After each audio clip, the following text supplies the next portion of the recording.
for a response to deter the use of chemical weapons. Here's our political correspondent Chris Mason. The Prime Minister will hope his justification for military intervention, the use of chemical weapons, and the narrow scope of the proposed response, deterring their further use, will reassure sceptical MPs and the country alike. Writing in the Daily Telegraph, the Foreign Secretary William Hague says that the Syrian conflict is the first time that chemical warfare has been used anywhere in the world in the 21st century. But the Conservative MP John Barron, a long-standing sceptic about the merits of intervention, told me David Cameron's determination to stress the limitations of the government's intentions was a recognition that they're up against it. A worker at a Buckinghamshire care home showed a callous disregard for the people in her care, according to the prosecution at her trial. Henrietta of 5 faces 19 charges of neglect at Westlands in Olney in Buckinghamshire. Mike Cartwright's been following the case at Aylesbury Crown Court. Henrietta of 5's defence is that she was just resting her eyes while on a break in the middle of her shift. Inconceivable, her barrister said, that she'd sleep with managers close by. But the court heard evidence she'd slept on shift 4 times in the past. Residents left in soiled beds. One care worker saying she'd never seen a patient in such a state before. Henrietta of 5 denies all those charges and the case continues. The UK's first private medical school is about to be launched in Milton Keynes. The Buckingham Milton Keynes Medical School will receive no government funding. Instead, it'll be run as a not-for-profit venture by the University of Buckingham and the Milton Keynes NHS Foundation Trust, where students will spend their clinical year. In sport, Arsenal have reached the group stages of the Champions League for the 16th year. The Gunners notched up a 5-0 aggregate victory over Fenerbahce last night. And the weather, cloudy to start but brighter later with a top temperature of 22 degrees Celsius, that's 72 Fahrenheit. Get the latest news and sport online at bbc.co.uk/3counties. Hey. You hiding again? No, we had a little bit of fun this morning. It was fun. You did. Huh? You did. Sorry? I had a panic. Well, I've just about peeled myself off the ceiling. Yeah, what happened, guys and gals? Listen to this, a little bit of fun. I went downstairs to get the newspapers. I saw Catherine's lights in the car park. I thought, this is an opportunity for a little bit of fun. So I hid behind the door of the entrance of BBC Three Counties Radio. In the dark? In the dark, yes.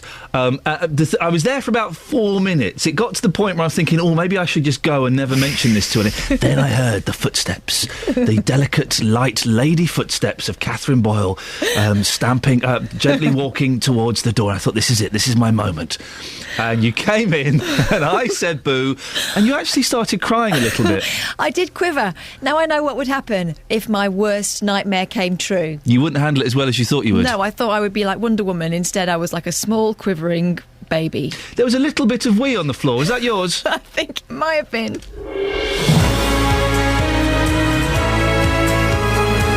It's not bullying, it's just a little bit of harmless fun. One of the many pranks at BBC Three Counties Radio that makes life here so enjoyable. Me scaring women. Morning, this is Iain Lee, BBC Three Counties Radio. Lots coming up on the show today. We're sending out Justin with armfuls of work to do. I wonder if he'll be able to cope. I'm sure he will. We'll give you the latest on Railcare. The Wolverton-based company has been bought out, helping to secure the future for workers there. The celebrity chef Jamie Oliver, remember him? Well, he's criticised the work ethic of British youngsters. He's described them as wet behind the ears and says he couldn't run his business if it wasn't for tougher immigrant workers. Well, is Mr. Oliver right? Are immigrant workers tougher than the British? And children are spending too much time in front of the telly. That's the view of Public Health England. Well, the question is, could you get rid of your TV? And how much TV do you let your kids watch? Facebook.com/BBC3CR. You can send me a text, 81333. Start your text 3CR. The best way, though, this morning, I think, is to give me a call. 08459 455 555. Across beds, hearts and bucks. This is BBC Three Counties Radio. Workers at the troubled rail refurbishment firm in Milton Keynes say they are delighted their future is now secure.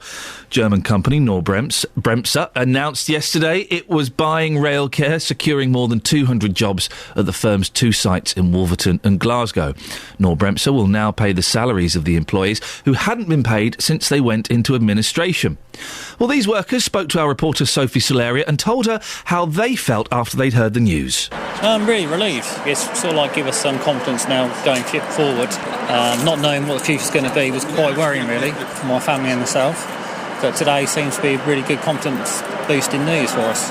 How have you been struggling the last few months? Luckily enough, I've had a few savings and I've had to dip into those to cover the monthly bills. And luckily enough, my father-in-law has sort of like give us a little bit of money to tide us over until we got paid. So hopefully in the next 3 or 4 days, maybe more, we're going to get sort of like some money back and hopefully go on now for the future in a better frame of mind, really, because it's been quite daunting coming to work actually day to day, not knowing whether you're going to get paid, have you got a job at the end of the week. So it's been a rough ride, but today's a good day. Yes, very, very good day. Oh, delighted, yes. It's good for the company. At least we'll get someone taking over that's going to invest in the company, and they've said they're going to be here for the long term, so yeah, delighted. And the future's bright. Excellent news, excellent news. We've been waiting for a long time. It's been a lot of hardship for everybody, but it's good news, really good news. Tell me that feeling you got when you heard it was definite. Of elation. We're happy for everyone. A lot of people have been struggling over the last few weeks. The atmosphere it's been pretty awful coming in here and knowing that we might shut down, etc., etc. So it's a lovely thing that's happened. How have you felt the last few months? Personally, quite guilty coming into work when all the guys have lost their jobs, but hopefully now, I don't know what the future brings, but hopefully some of them can come back. Have you told your family? Everybody knows, everybody's ever so happy, so yeah, I think it's drinks all round, I think. Well, that's workers speaking to our reporter Sophie Solaria, joined now by editor of Rail News, Sim Harris.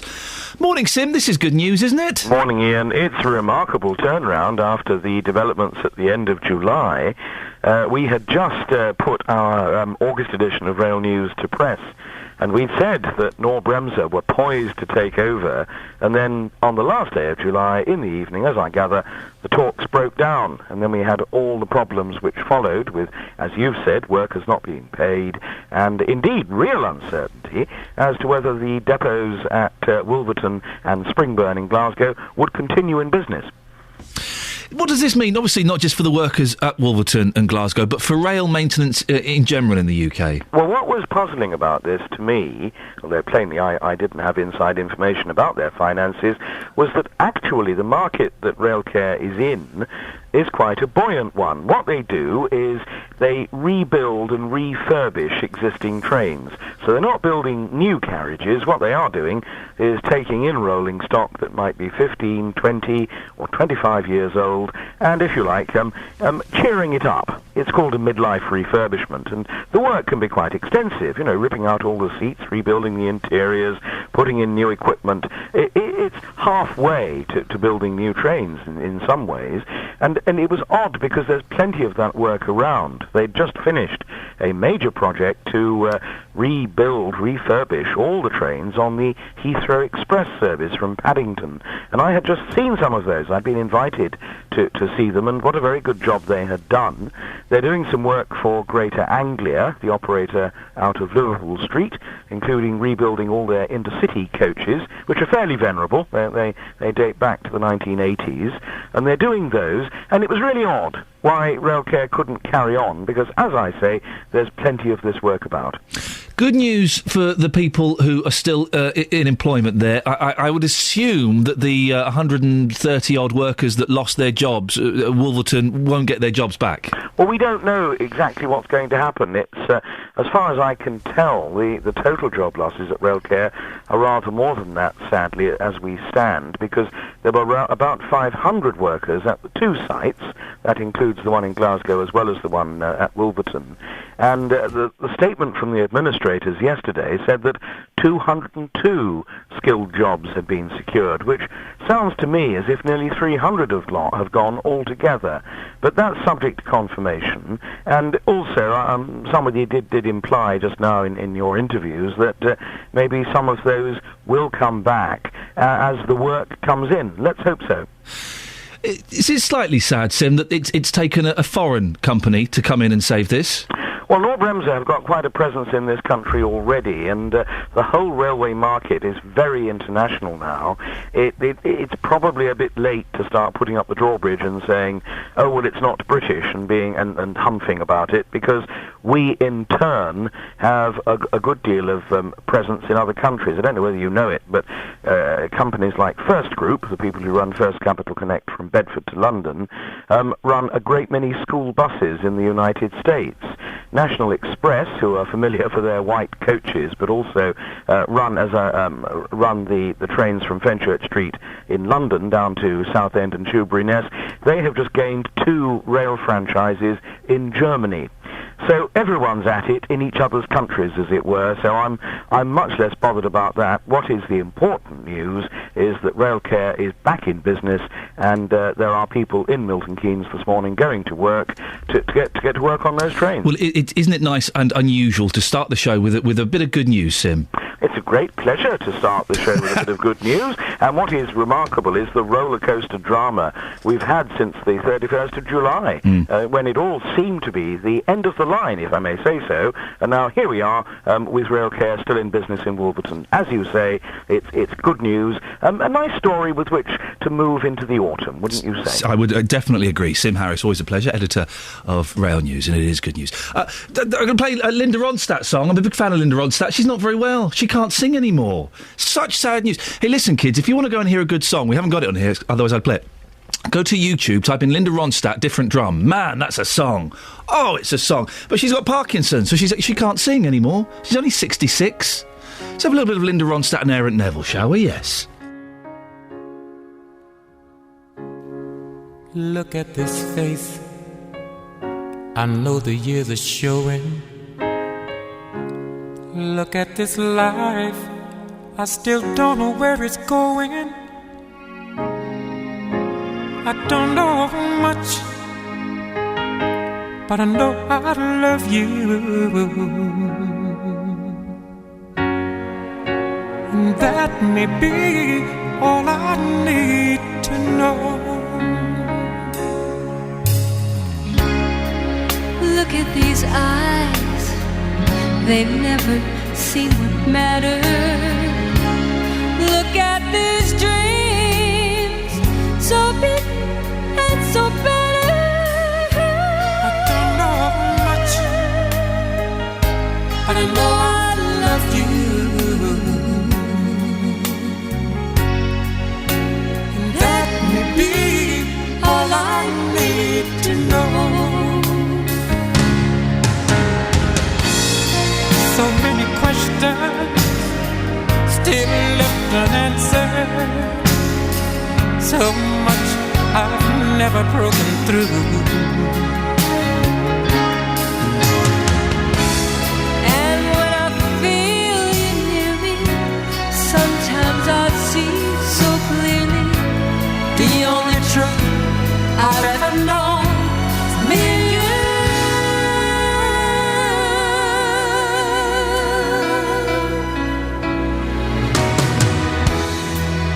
Look at this man, so blessed with inspiration. Look at this soul, still searching for salvation. I don't know much, but I know I love you. And that may be all I need to know.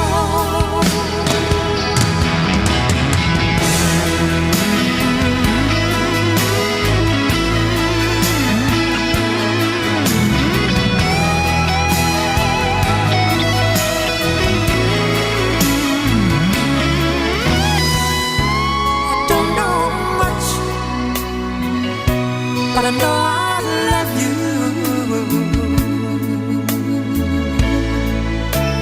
That may be all I need. Oh, Linda Ronstadt and Aaron Neville.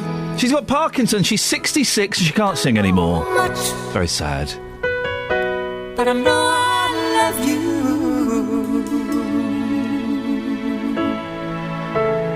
That may be all there is to know. Do yourself a favour, go to YouTube, type in Linda, different drum, have some of that. Have some of that. That's a song, dear listener. Forget your Miley Cyrus twerking on stage with one of her backing singers. Linda didn't need gimmicks like that. Travel news for beds, cards and bugs. BBC Three Counties Radio. Good morning. Nice and quiet on the road so far. We've had no accidents or incidents reported, and the roads of the three counties are moving well. No trouble on the M1 or the A1M. The M40 through the roadworks past Tame is looking clear, as is the M25 through the roadworks between the A1M and Enfield at junction 25. The A5 at Milton Keynes, as you come along the Fenny Stratford bypass, there's still a lane closed off for junction improvement works. It's as you come toward the McDonald's roundabout, the junction with the A4146 and Watling Street. That can get quite busy. We'll be keeping a close eye on it as the morning goes on. In Dunstable, Pointers Road is still closed. This is for the major improvement works, and it's shut between the A505 and Wheatfield Road as you go down toward the Woodside Industrial Estate. The diversion's via the A505, Boscombe Road and Ports Avenue, and they're hoping to have it reopened in the next couple of weeks. Things on the trains are looking good. After all the problems of yesterday morning, we have a good service running for all providers so far today. Adam Glynn, BBC Three Counties Radio. Adam, thank you very much. 6:17, it's Wednesday the 28th of August. I'm Iain Lee and these are your headlines on BBC Three Counties Radio. The Milton Keynes MP, Mark Lancaster, is hopeful that some of the workers made redundant at Wolverton's Railcare will be re-employed. The NHS has been told that the lives of thousands of hospital patients could be saved every year if staff checked to see if their kidneys were working properly. In sport, Arsenal have reached the group stages of the Champions League for the 16th year in a row after they completed a 5-0 aggregate victory over Fenerbahce. The weather today for Beds, Herts and Bucks, cloudy to start, brighter later with a top temperature of 22 degrees coming up in the show. Could you get rid of your television? Children are spending far too much time in front of the TV. That's the view of the Public Health England. But could you get rid of yours? And how much TV do your kids watch? We'll talk more about it before 6:30. 08459 455 555. I know there are some listeners to the show who let children have TVs in their bedrooms from the age, get this, of 3. That is bang out of order. BBC Three Counties Radio.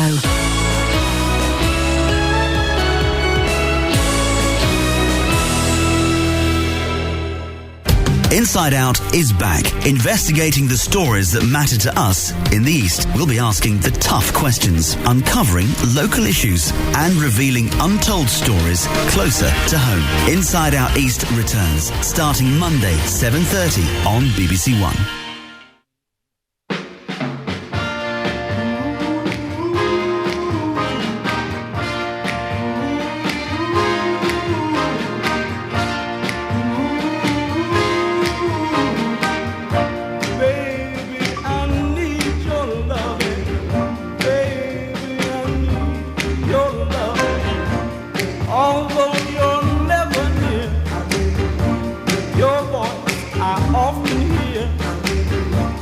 Another day, another night, I long to hold you tight, 'cause I'm so lonely. Baby, I need your loving, got to have all your loving. Baby, I need your loving, got to have all your loving. Some say it's a sign of weakness for a man to beg. Then weak I'd rather be, if it means having you to keep. 'Cause lately I've been losing sleep. Baby, I need your loving, got to have all your loving. Baby, I need your loving, got to have all your loving. Empty nights echo your name. Oh, sometimes I wonder, will I ever be the same?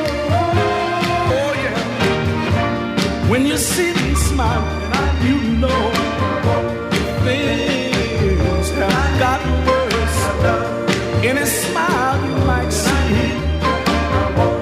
has all been hers. Darling, I can't go on without you. This emptiness won't let me live without you. This loneliness inside, darling, makes me feel half alive. The Four Tops there, Baby I Need Your Loving. It's a shame that all four of them fancy the same woman. How's that going to pan out? It can only end in tears, guys. Hey, could you get rid of your television? The older I get, before, a few years ago, I used to think if you didn't have a TV, you were a pervert. I did. I used to think that you were a deviant of some kind. It seems an odd thing. The older I get, the more I think, oh, actually, it's not such a bad idea. I hardly watch it now. I watched 2 episodes of Dragon's Den last night, and I do like the Dragon's Den. Have you noticed? I noticed this last series, Duncan Bannatyne doesn't invest anymore because he's got no money. Now he's... No, I'm not laughing at... I like Duncan. I've met Duncan several times. He's a nice bloke. But now his wife is divorcing him. He's got no money. So in the first 3 episodes of this series, he's invested in no businesses. He only made one offer, and it was such a ridiculous... He said, I'll give you 50 grand, but I want 50% of the company. They went, well, no, we're not doing that. Oh, well, I'm out. I'm out, he says. So, even that's gone off the boil slightly. They're 2 new dragons. I don't like the 2 new dragons. Anyway, I'm watching less and less TV. And according to Public Health England, children are spending too much time in front of screens, whether it's TV or playing video games or their iPads or their phones. And it's having a worrying effect on their well-being and anxiety. Public Health England is encouraging families to adopt healthier behaviours and lifestyles as children prepare for the new school year. Could you get rid of your TV? How much TV do you let your children watch? And we've had this discussion before about kids having TVs in their bedroom. Not before the age of 16, I think. My boys will not be getting a television in their bedroom before the age of 16. And they won't be getting mobile phones until about 15, 16, something like that. And even then we're going to be strict with them. Have your kids got TVs in their bedrooms? And how much TV do you let your kids watch? Well, we sent Sophie Solaria out and about to Milton Keynes to ask people if they could get rid of their televisions. This is what they told us. No, I'd need to have my TV. I do. I'd need to have my TV, yeah. Like the sports, watch the sports. And Downton Abbey. Got that for Downton Abbey, yeah. It's okay for like a couple of weeks, but I think you need to like keep in touch with what's going on in the world. No way. Definitely not. Definitely not. Watch it too much, rely on it too much for anything. It's on even if I'm not watching it, you know, when I'm just doing jobs and it's on in the background, whether it's the news or people talking, and I kind of listen to it even if I don't sit and watch it. As long as I had the radio, I think I'd be okay, to be honest. Because I lived without TV when I was young, you know what I mean? Didn't have it. So it's not that difficult. I think I could. I mean, I listen to the radio anyway. I don't watch a lot of TV anyway, so I could. Some sad opinions there, I think. That lady said, well, we have it on in the background, you know, whether I'm watching it or not. What? Whether it's the news or just some people talking. I used to be like that. And it is having kids. You kind of limit the amount of TV you watch, A, because you haven't got much time, and B, because you don't want them to come in while you're watching rubbish. And also doing this job means I'm kind of in bed at 8 o'clock, 9 o'clock, because I'm not up watching the rubbish in the evening. I'm very selective about what I watch. Could you get rid of your television? 08459 455 555. 08459 455 555. I think if I had to, I could. I do think it's a little bit cruel not to let kids watch TV, though, to a certain extent, because then they do become ostracised and they are viewed as different by their peers in the playground. And I think that is perhaps slightly unfair. But we don't let the boys watch any old rubbish. Nina and the Neurons, which is very good. Not just because Nina's hot. Which is Mr. Maker and Old Salty Jack. Is that a programme? Old Jack's Boat. Old Jack's Boat. It's got Bernard Cribbins in. It's very good. It's like, basically, it's Jack and Nori, but set on a boat. Salty Jack, I think it's called. Maybe that's something else. 08459 455 555. Could you survive without your television? I suspect if you couldn't, there's something slightly wrong with you. What's the EastEnders? What's the point of EastEnders? Oh, it's awful. There is no point to it. Dear BBC, save yourself a load of money Get rid of EastEnders. How much does EastEnders cost a year? It's got to be a few million. Get rid of it. Get rid of it. You shouldn't be doing junk like that. You should be paving the way with brave educational programmes, not some tat. Sell it to Channel 5. Desmond would buy it. Sell it to Channel 5. 08459 455 555. Front page of the newspapers. There's a lady pushing a shopping trolley. That's no ordinary lady. That's the Duchess of Cambridge. She's been shopping in Waitrose, guys. Slightly more importantly, the Daily Telegraph says, Cameron, we must act now against Syria. PM sets out case for military strikes on Assad amid widespread public scepticism over British involvement. We'll be looking at Syria a little bit later on. And Matt has got a very, very amusing take on Syria. He's tied in two stories here, Matt. He's the comic artist, the cartoonist. He's very, very, very, very clever. It's a picture of two admirals poking their heads out of a submarine, prepared to launch the cruise missiles on Syria. Everyone's thinking, no. We have orders to attack a Badger set. Well done, Matt. Excellent work there indeed. Really, it costs 3.5 pence for each episode of EastEnders per viewer. Still too much. Still to get rid of it. Rubbish. Utter tosh. The Independent. The heir to Blair. Cameron makes moral case for attack on Syria in echo of justification for the Iraq War. Guardian. Attack on Syria just days away. Oh dear. Really. The Times. West set for missile strike. Oh dear. The Daily Express. Well, yesterday they had Princess Diana. And what was the other key story? Anyway, today they've got arthritis cure. Do you know what the cure for arthritis is? Broccoli. Oh, for goodness. How are they allowed to print this guff? Complete and utter balls. Broccoli key to beating the disease. Eating broccoli could prevent arthritis. British scientists revealed today after making a breakthrough discovery. Oh, for goodness sakes. And they've got Princess Diana. Daily Mail, thousands dying of thirst on the NHS. And this is a story we're going to look at in a little bit. Jamie Oliver, migrant workers are tougher than the British. We'll look at that in a bit. And The Sun, footy union chiefs £100,000 bets debt. Football's... I can't be bothered. A man has gambled a lot of money and he now regrets it. Well, good for him. 08459 455 555. How much TV do you watch? Do your kids watch? Could you get rid of your TV?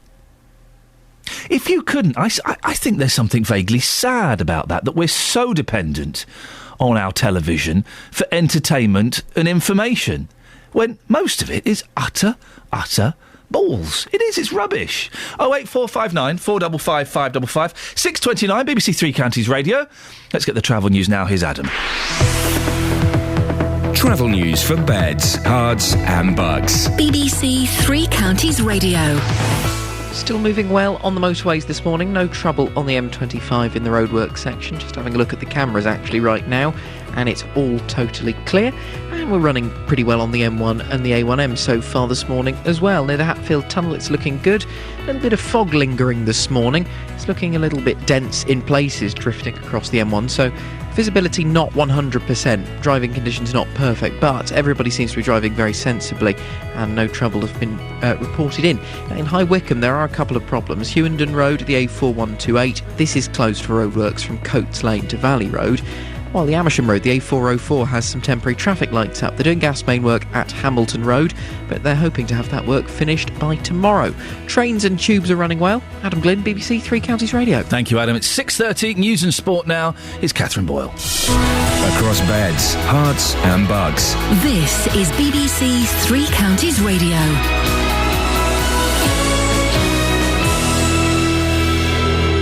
Headlines. The Milton Keynes North MP, Mark Lancaster, is hopeful that some of the workers made redundant at Wolverton's Railcare will be re-employed. The NHS has been told that the lives of thousands of hospital patients could be saved every year if staff check to see if their kidneys are working properly. Momentum appears to be building for military action against Syria, with the British and American governments continuing to argue their case for a response to deter the use of chemical weapons. Three Counties Sports. BBC Three Counties Radio.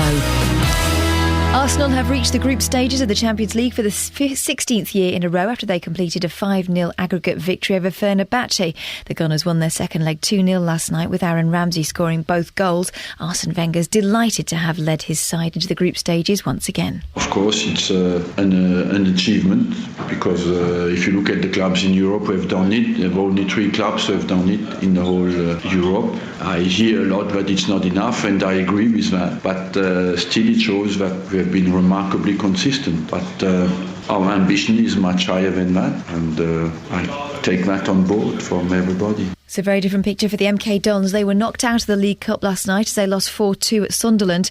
The Dons were leading 2-0 until the last 15 minutes with goals from Patrick Bamford and Isel McLeod before Sunderland's fight back.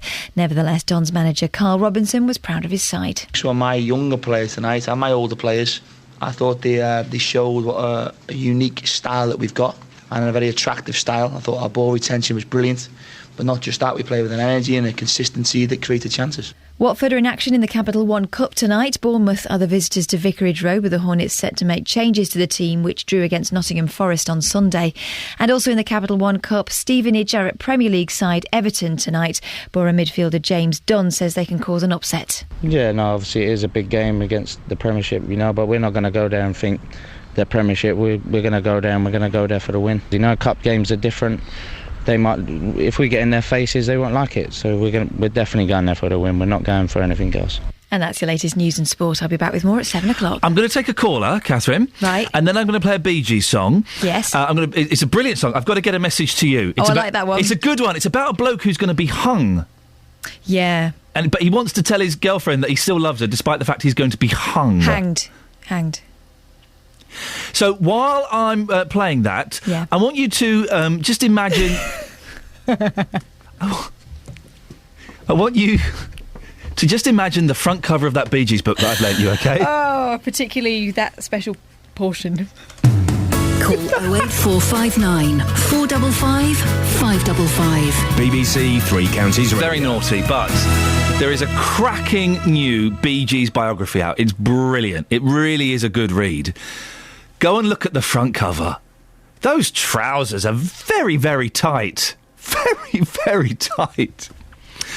Good morning, this is Iain Lee, BBC Three Counties Radio. Coming up in the next 30 minutes, migrant workers are tougher than English workers.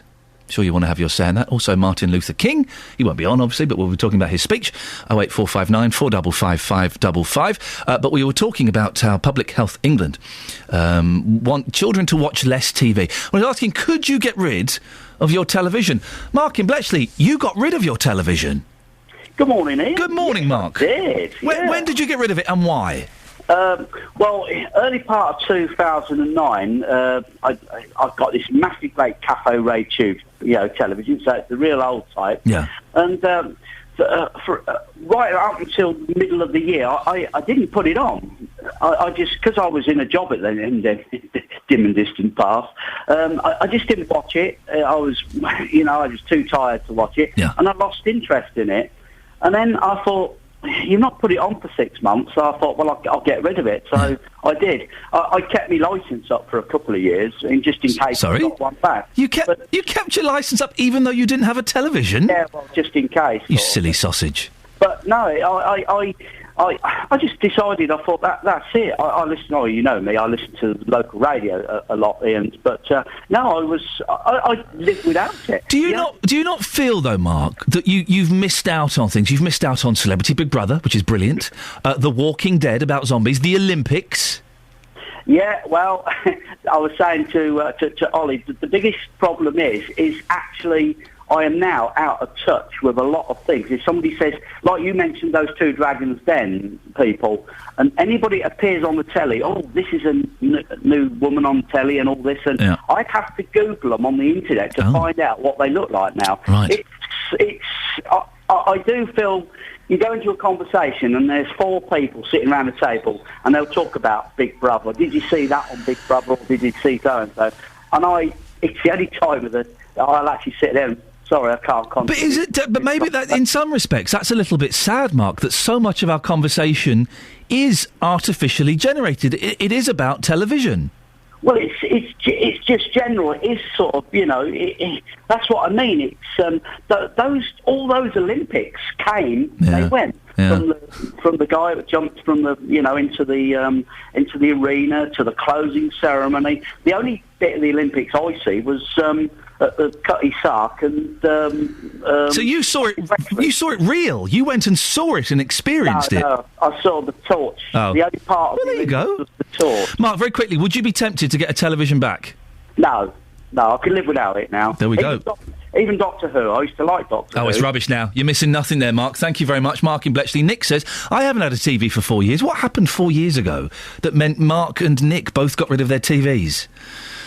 I haven't missed it in the least, especially them dumb, moronic, so-called talent shows and things like BB. Oh, you're missing Lauren Harries and, what's the gentleman that talks like that? Oh, what's his name? The dancer, that's Michael Winner I'm doing. He's not Louis Spence, that's it. I don't need or want to watch them, and then in capitals because he's shouting it, I have got a life. 08459 455 555. This is dedicated to Catherine Boyle, who will now be gazing at the front cover of the new Bee Gees biography. Enjoy, Catherine. Enjoy. The preacher taunted me and he smiled. Said, come and walk with me. Come and walk one more mile. Now for once in your life you're alone. But you ain't got a dime. There's no time for the fool. I just gotta get a message to you. Hold on, hold on. One more hour and my life will be through. Hold on, hold on.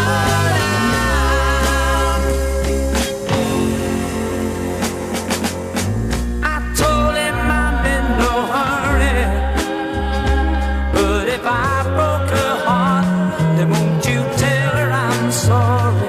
And for once in my life I'm alone, and I gotta let her know just in time before I go. I just gotta get a message to you. Hold on, hold on. One more hour and my life will be through. Hold on,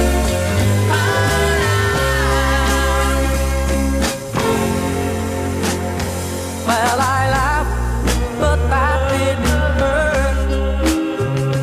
And it's only her love that keeps me wearing this dirt. Now I'm crying, but deep down inside, well, I did it to him. Now it's my turn to die. I just gotta get a message to you.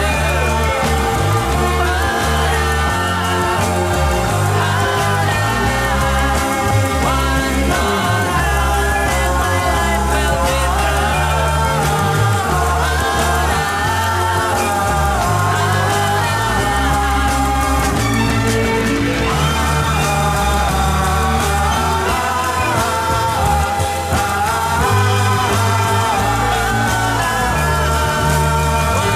Man, that's a song. Their 60s stuff gets so overlooked because of that ridiculous disco music they did 2 years after everyone else was doing disco. Their 60s stuff is the best. New York mining disaster, Massachusetts, and I've got to get a message to you. Man, there's a song. Dealey, which period Bee Gees do you prefer? 70s. Sorry, disco. You like all that silly... You can tell by the way I use my walk, I'm a woman's man. No time for talk. You can dance and you can jive and it's love and time and it's alright. It's Wow. okay. You can look the other way. We can try to understand. You actually sound like the Bee Gees. That's incredible. I am. Wow. Anyone can do that, though. No, they can't. It's not good singing. Listen, the 60s stuff was great. The tracks that you mentioned were great. But the 70s stuff as well, they took it on, didn't they? Yeah, 2 years after everyone else had dropped it off. It doesn't matter, though, because anyone they could took go, themselves on. you can tell to understand the New York Times have fixed a man. Whether you're a mother or whether you're a brother, you're still alive. Still alive. Well, based on that evidence, maybe not everybody can. Now, listen, the reason we've we've got you on is a big story today. Lots of today's papers. The chef Jamie Oliver has called British youth, quotes, wet behind the ears, unquote, saying that European immigrants are much tougher workers. The 38 years old, he's younger than me. No, he's not. Said that all of his restaurants would shut immediately if he had to find only British staff. He says in an interview with Good Housekeeping, he has mummies phoning up for 23-year-olds saying to me, my son is too tired on a 48-hour week. Are they having a laugh? It's not pucker. Are they having a laugh? It's not pucker.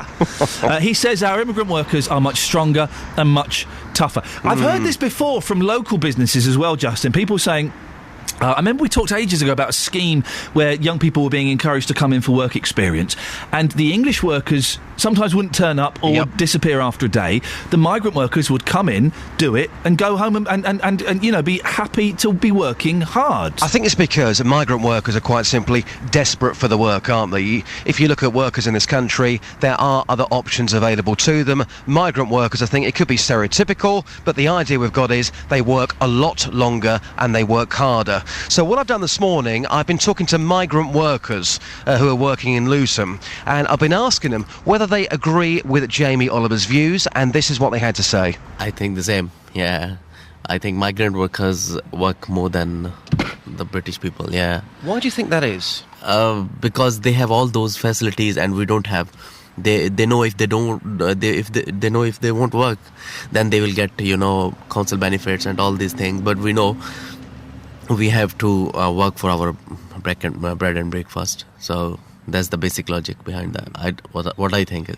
I mean, do you think that will ever change? Do you think it'll always be that way, that British workers don't quite work as hard as migrant workers? Yeah, if they are given a tough time and they reduce the benefits and all these things, then definitely they will have to go out to find some work. Now they know if they won't be working, they will be still getting the same, you know, benefits and housing and all these things. Angelica, you've been living in the UK now for 2 years, working in the UK. In your experience, do you think that British workers are a bit lazy from what you've seen? Do you think that migrant workers like yourself, you work harder than British people? I'm working harder because I want to save some monies and go back to my country and start running my own business. So that's why I'm working harder. But I don't think so. The British one are lazy or something like that.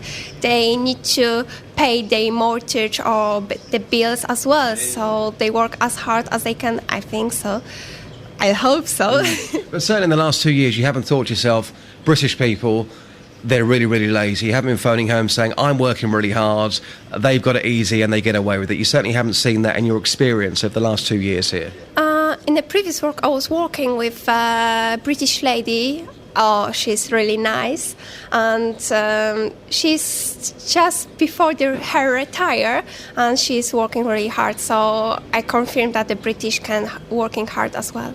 I think British workers, they have alternatives. So obviously, if I have to work really hard, or the second option is to get an easy office job, I would go for the easy option. I mean, I'm sure everyone will agree if they have the hard-working job, or second option is an office job, I would go for the second option, really. Is that because you're saying they've got parents at home and they can fall back on their parents if need be?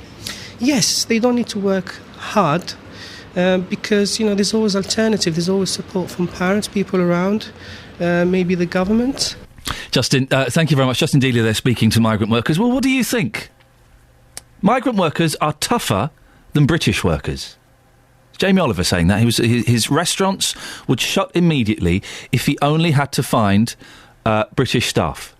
08459 455 555. Is Jamie Oliver being a little bit harsh, a little bit unfair? Maybe you run a business and maybe you can dispute Mr. Oliver's assertions, or maybe you agree. Maybe you do run a small business, a shop or a restaurant, and you've had English staff, British staff, and they just don't have what it takes. They are a little bit wet around the ears, a bit lazy compared to the migrant workers. 08459 455 555. Migrant workers are tougher than British workers. Do you agree? 6:45, BBC Three Counties Radio. Let's get the travel. Here's Adam. Oh, that's not Adam, that's the Pointer Sisters. Oh, dear. Travel news for beds, cards and bugs. BBC Three Counties Radio. Well, that would have been different, to say the least, but I would have liked it. Station Road, Steeple Morden, it's closed off. Bridge maintenance work still ongoing at the junction with the A505 is where the closure's in place, and it's while they do work on the railway bridge. Pretty lengthy diversion around that one. It is signed, though, and the work is by Ashwell and Morden Station, of course. North Orbital Road, it's quite busy as you make your way down toward London this morning. The A405, a little bit slow at the Park Street roundabout, also a little bit slow on the approach to the M25. Once you're on the motorway, though, it's moving quite well, apart from a little stretch looking slow into the roadworks around Junction 25 for Enfield and Cheshunt. Then the M1 southbound. There's a lane closed on the exit slip road at Junction 2, Five Ways Corner. That's the A41 and the A1 as you go in toward London there. Apart from that, the rest of the motorways are looking good. Adam Glynn, BBC Three Counties Radio. Thank you, Adam. 6:46, Wednesday the 28th of August. I'm Iain Lee. These are your headlines on BBC Three Counties Radio. The Milton Keynes MP, Mark Lancaster, is hopeful that some of the workers made redundant at Wolverton's Railcare will be re-employed. The NHS has been told that the lives of thousands of hospital patients could be saved every year if staff check to see if their kidneys were working properly. In sport, Crystal Palace are the first Premier League team to be knocked out of this season's League Cup after they were beaten 2-1 at Bristol City. Coming up, it's the 50th anniversary of the Martin Luther King I Have a Dream speech. We'll be talking about that, but before, let's get the weather with Wendy Hurrell. Beds, Herts and Bucks weather. BBC Three Counties Radio.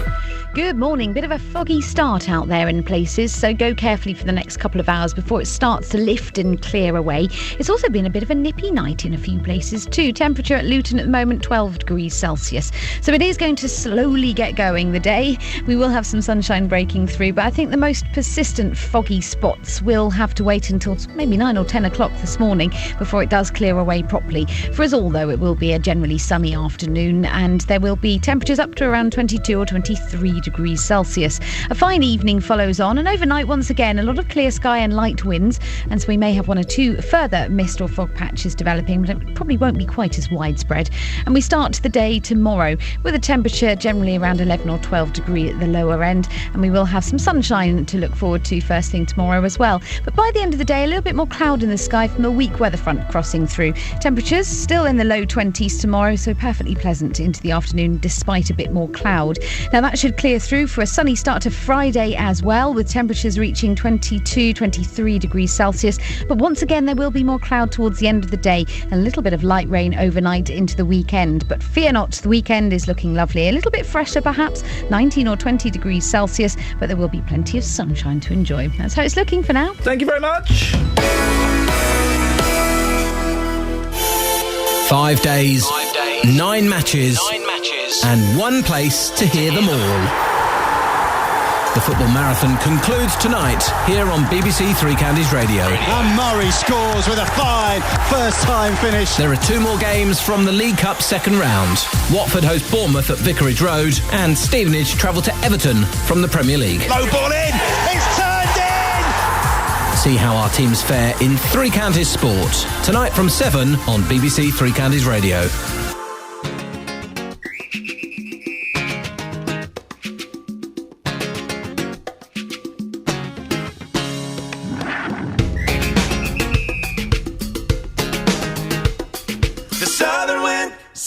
Again, and not a lullaby.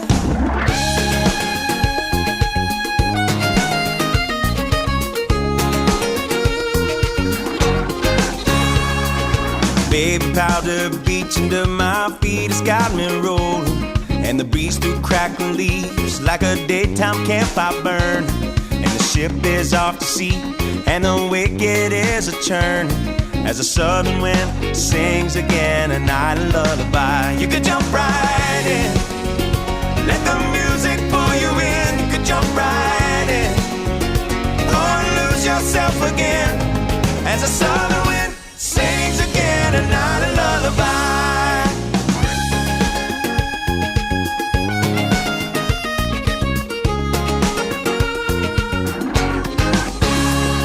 There's a place the locals go and no one knows where to find it. And the river starts to flow inside the clouds of misty mountain. The water from this stone below becomes a blue-green fountain. as the southern wind sings again a night lullaby. You could jump right in, let the music pull you in. You could jump right in, or lose yourself again as the southern wind sings again a night a lullaby. La la la la la la la la la la la la la la la la la la.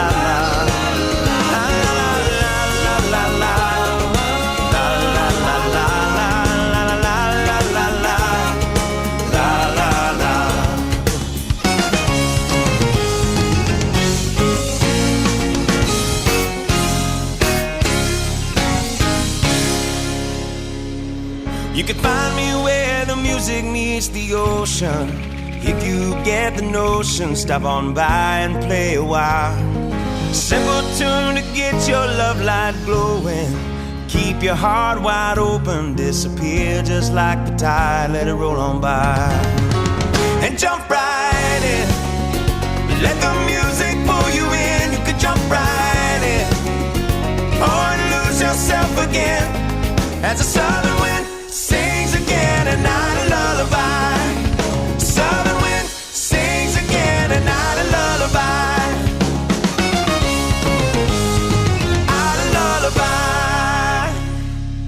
Morning, this is Iain Lee, BBC Three Counties Radio. Don't forget you can give me a call any time this morning. We're asking, could you live without your television?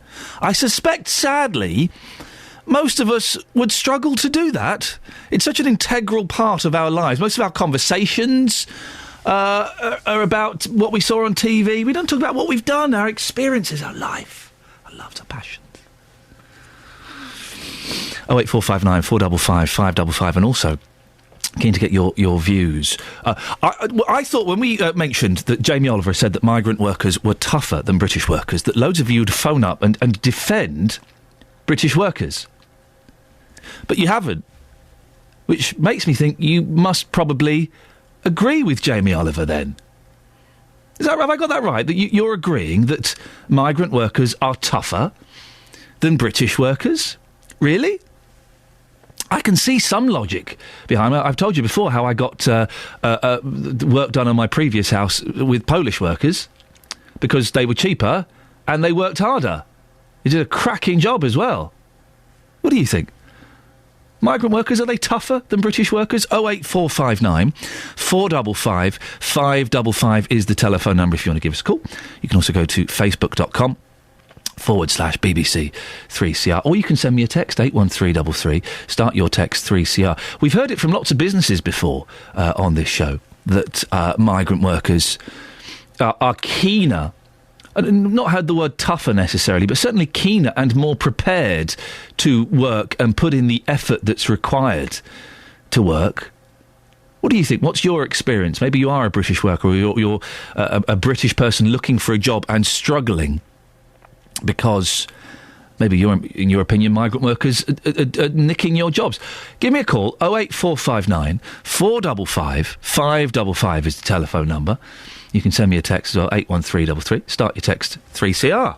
I have a dream that one day this nation will rise up and live out the true meaning of its creed. I have a dream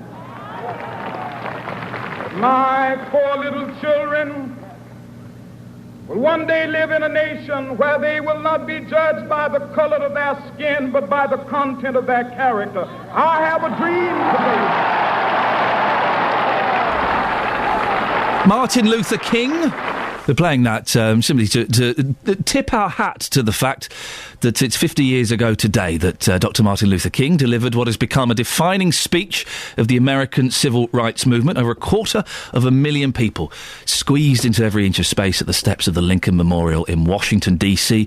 on August the 28th, 1963. Well, over the last few days, you've probably seen on the news, thousands have returned to the US Capitol to ponder on King's dream and the current state of civil and human rights in America. Thought it was appropriate to tip our hats to Martin Luther King slightly. Speeches don't really have any effect anymore, do they?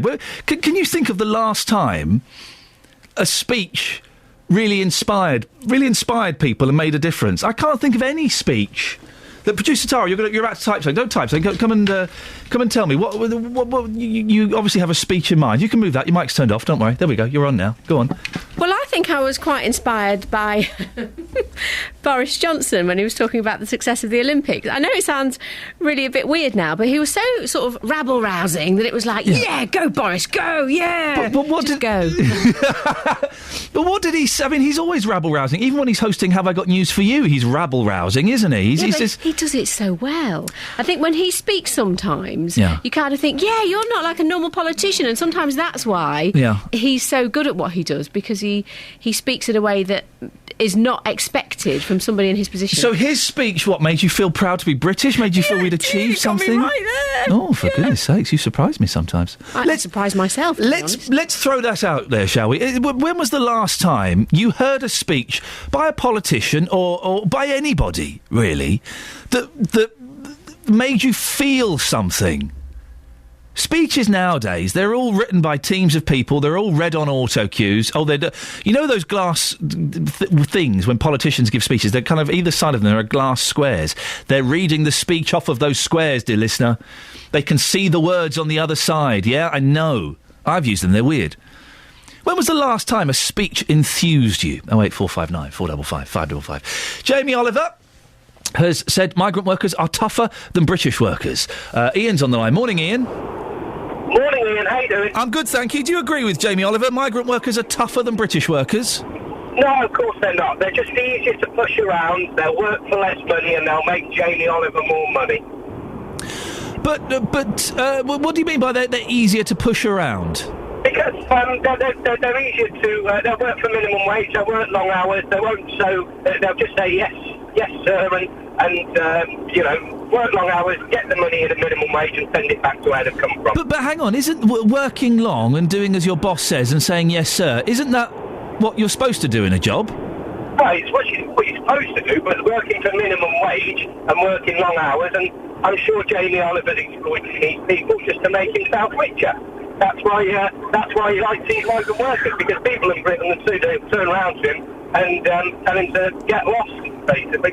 But again, you're kind of agreeing with Jamie Oliver in saying that they'll turn around and tell him to get lost, because if the situation is you have to work long hours for minimum wage and British people won't do that, then that surely is a fault of the British people, isn't it? I wouldn't say it's a fault of the British people, but what we've got, if these people didn't come over, we'd have higher wages. So all this immigration has meant that people will do it for less money, and therefore wages have gone down. And that's why people like Jamie Oliver get away with paying minimum wage for somebody washing pots for 18 hours a day. Ian, thank you very much. I mean, I don't know how much Jamie Oliver is paying his workers. It'd be interesting to find out if it is minimum wage or if it's above that. What do you think? Ian thinks the immigration is the reason that these workers are prepared to be pushed around and paid minimum wage, and British people have got higher standards. Well, can British people afford to have higher standards? 08459 455 555. Travel news for beds, cards and bugs. BBC Three Counties Radio. The M25, it's looking slow anti-clockwise from Waltham Abbey through to Enfield going into the roadworks. There are also patches of heavy traffic on the North Orbital Road, so as you come along the A405, expect it to look slow at the Park Street roundabout and also quite busy as you come down to the M25 at junction 21A. The A1 into London through Boreham Wood, queues from Stirling Corner toward Apex Corner, and the M1 southbound into London, there's a lane closed off on your exit slip road at junction 2. It's the A41 and the A1 at Five Ways Corner. We've also had a call from Joyce this morning about Filmere Road in Leagrave round Luton. Temporary traffic lights were up there last night causing some delays. We'll have a look and see if they're still causing a problem this morning. Trains and tubes running well. Adam Glynn, BBC Three Counties Radio. Thank you, Adam. British workers are wet behind the ears compared to the tougher migrant equivalents, as according to Jamie Oliver. Well, do you agree or disagree? 08459 455 555. Here's the news with Catherine Boyle. On FM, AM, online and digital radio. This is BBC Three Counties Radio.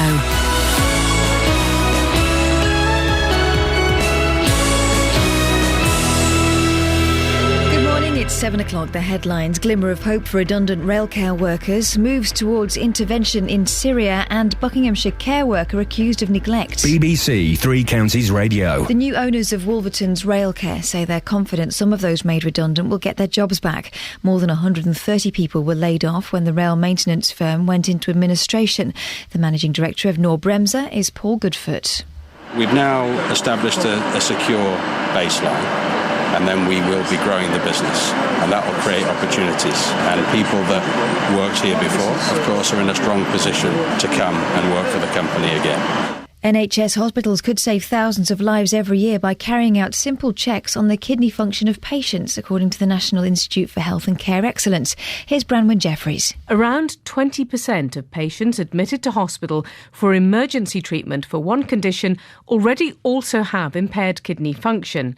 This can be caused by not drinking enough, vomiting, diarrhoea, or the effect of their regular medication being combined with more drugs administered in hospital.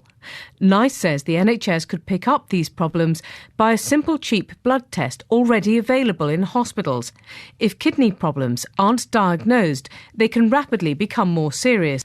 Momentum appears to be building for military action against Syria. It's thought contingency plans will be discussed today by ministers and military chiefs on the National Security Council in advance of tomorrow's recall of Parliament. The former British ambassador to the United States, Sir Christopher Mayer, is warning any intervention would carry enormous risks. It cannot be in the British national interest to see Assad disintegrate under the pressure of cruise missile attacks and whatever else may be done, such that his stocks of chemical weapons fall out of his control into the hands of the jihadists, the extremist jihadists among the rebels. This is why this decision on what to do next is truly the decision from hell. A worker at a Buckinghamshire care home, photographed apparently asleep on duty, showed a callous disregard for people in her care, according to the prosecution at her trial. Henrietta O'Fire faces 19 charges of neglect at Westlands in Olney. Miss O'Fire denies all charges, and that case continues. The UK's first private medical school is about to be launched in Milton Keynes. The Buckingham Milton Keynes Medical School will receive no government funding. Instead, it'll be run as a not-for-profit venture by the University of Buckingham and the NHS Foundation Trust in Milton Keynes, where students will spend their clinical year. In sport, Arsenal have reached the group stages of the Champions League for the 16th year in a row after completing a 5-0 aggregate victory over Fenerbahce. The Gunners beat the Turkish side 2-0 in last night's second leg. And the weather, cloudy to start but brighter later with a top temperature of 22 degrees Celsius, that's 72 Fahrenheit. Get the latest news and sport online at bbc.co.uk/3 counties.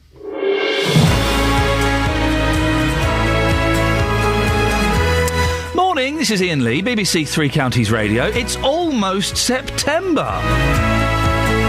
Be honest, you're looking forward to the kids going back to school, aren't you? Aren't you?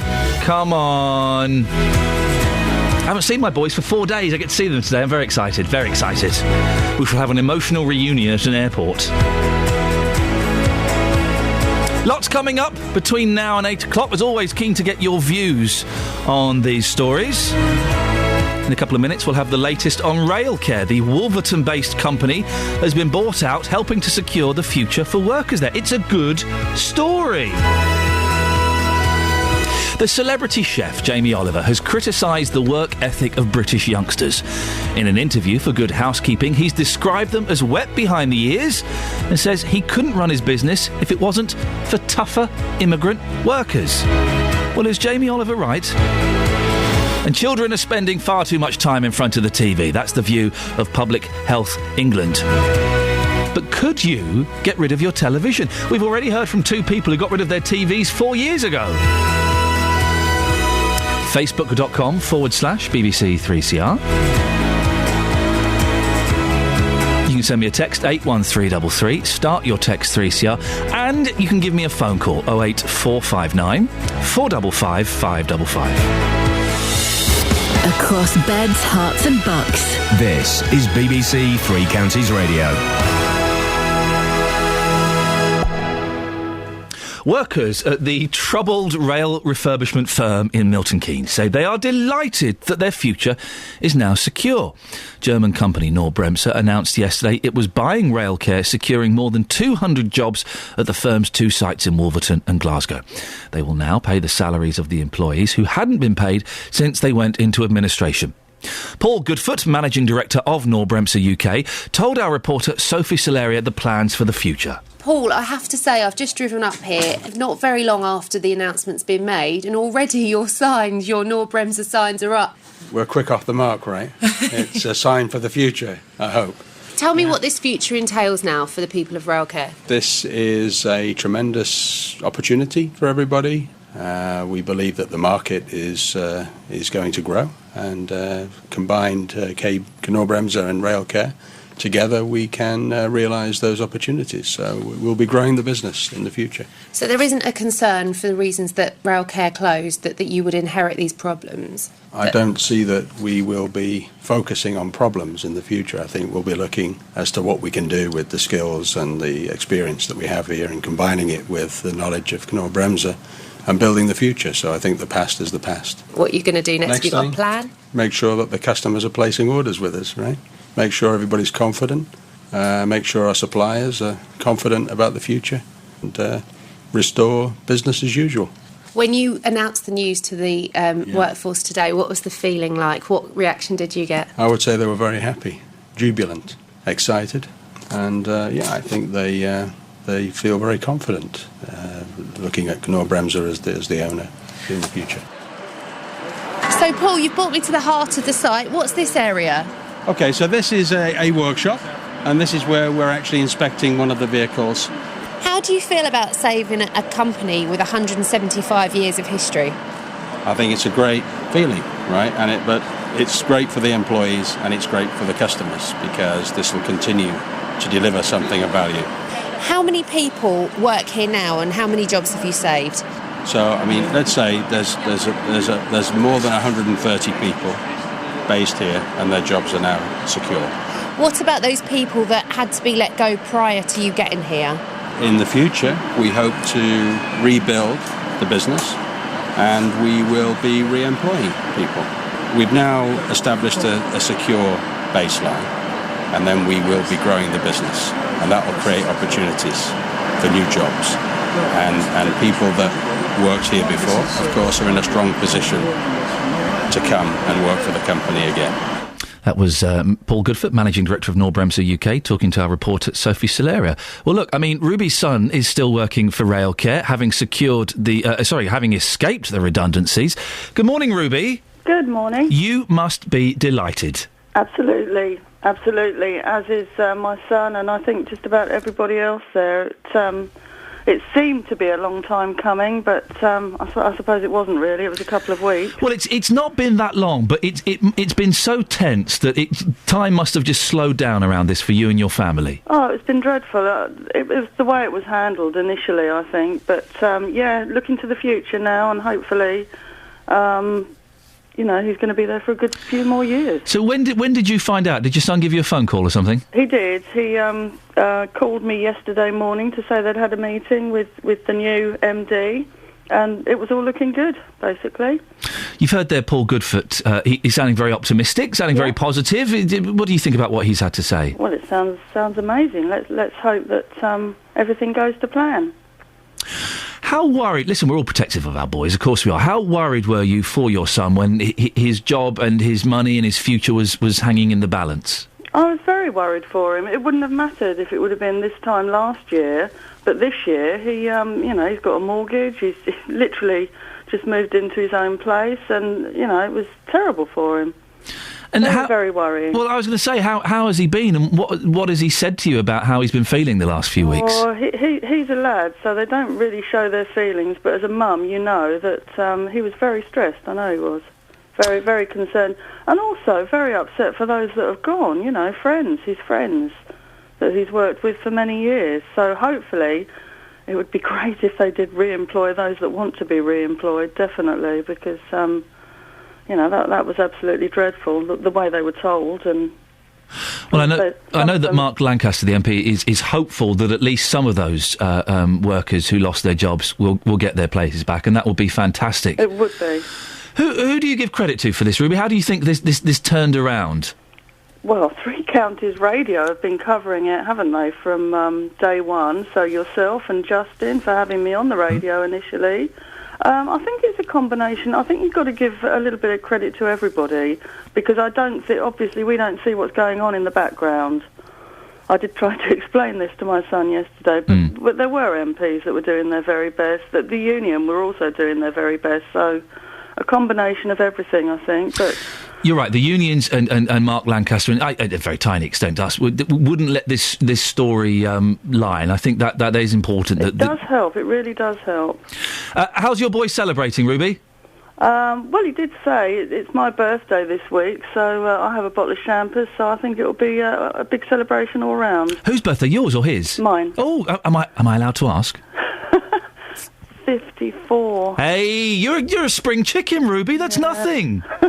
Well, listen, have a lovely birthday, and it's great, always great to have a bit of good news around your birthday, isn't it? Oh, and a big thank you to the Crawford Arms as well, because they really did lift their spirits. For 2 weeks they fed them, didn't they? Yep. And I think those that went in for a meal did say if and when things get sorted out, they will be putting some money across the bar and going in there and eating and having a few beers and that. So fantastic. They were lovely. Ruby, listen, best of luck to you and your boy. Thanks very much for coming on. And thank you. You're very, very welcome. There we go, you see. Isn't it nice to have a good story at the top of the hour? It makes a difference, doesn't it? That's Ruby, whose son is still working for Railcare and has escaped redundancies and will now get paid some money. Call 08459 455 555. BBC Three Counties Radio. So you go to the front page of the Daily Mail. There's Jamie Oliver with his wife, Jules. I'd say he's batting out of his league ever so slightly there. Jamie, migrant workers are tougher than the British. See page 11. I go to page 11. Skip past page 5 where there are a picture of two thieves in their pants. Page 11. Why I can't rely on Brits to staff my restaurants by Jamie. Jamie Oliver has launched a withering attack on lazy young British workers. He's talking about you. Claiming that without his tougher immigrant staff, his restaurant empire would grind to a halt. Having built up a £150 million fortune and a reputation as one of the world's most successful chefs, Oliver employs more than 350 chefs in restaurants, which helps get unemployed. The 38-year-old celebrity chef has revealed his frustration at the lack of drive shown by work-shy Britons and that relying on them would force his restaurants to close. He says, this is a quote, "The average working hours in a week was 80 to 100. That was really normal in my 20s. But the EU regulation now is 48 hours, which is half a week's work for me. And they still whinge about it." Steve's in Luton. Morning, Steve. Morning. Immigrant workers are tougher than the lazy British workers. That's a bit of a wrong conclusion. It's down to society. You can't cane your children. You can't discipline. You can't sort of really drill it into them because, you know, they know too much information and too many human rights. We've got to be tougher with our children.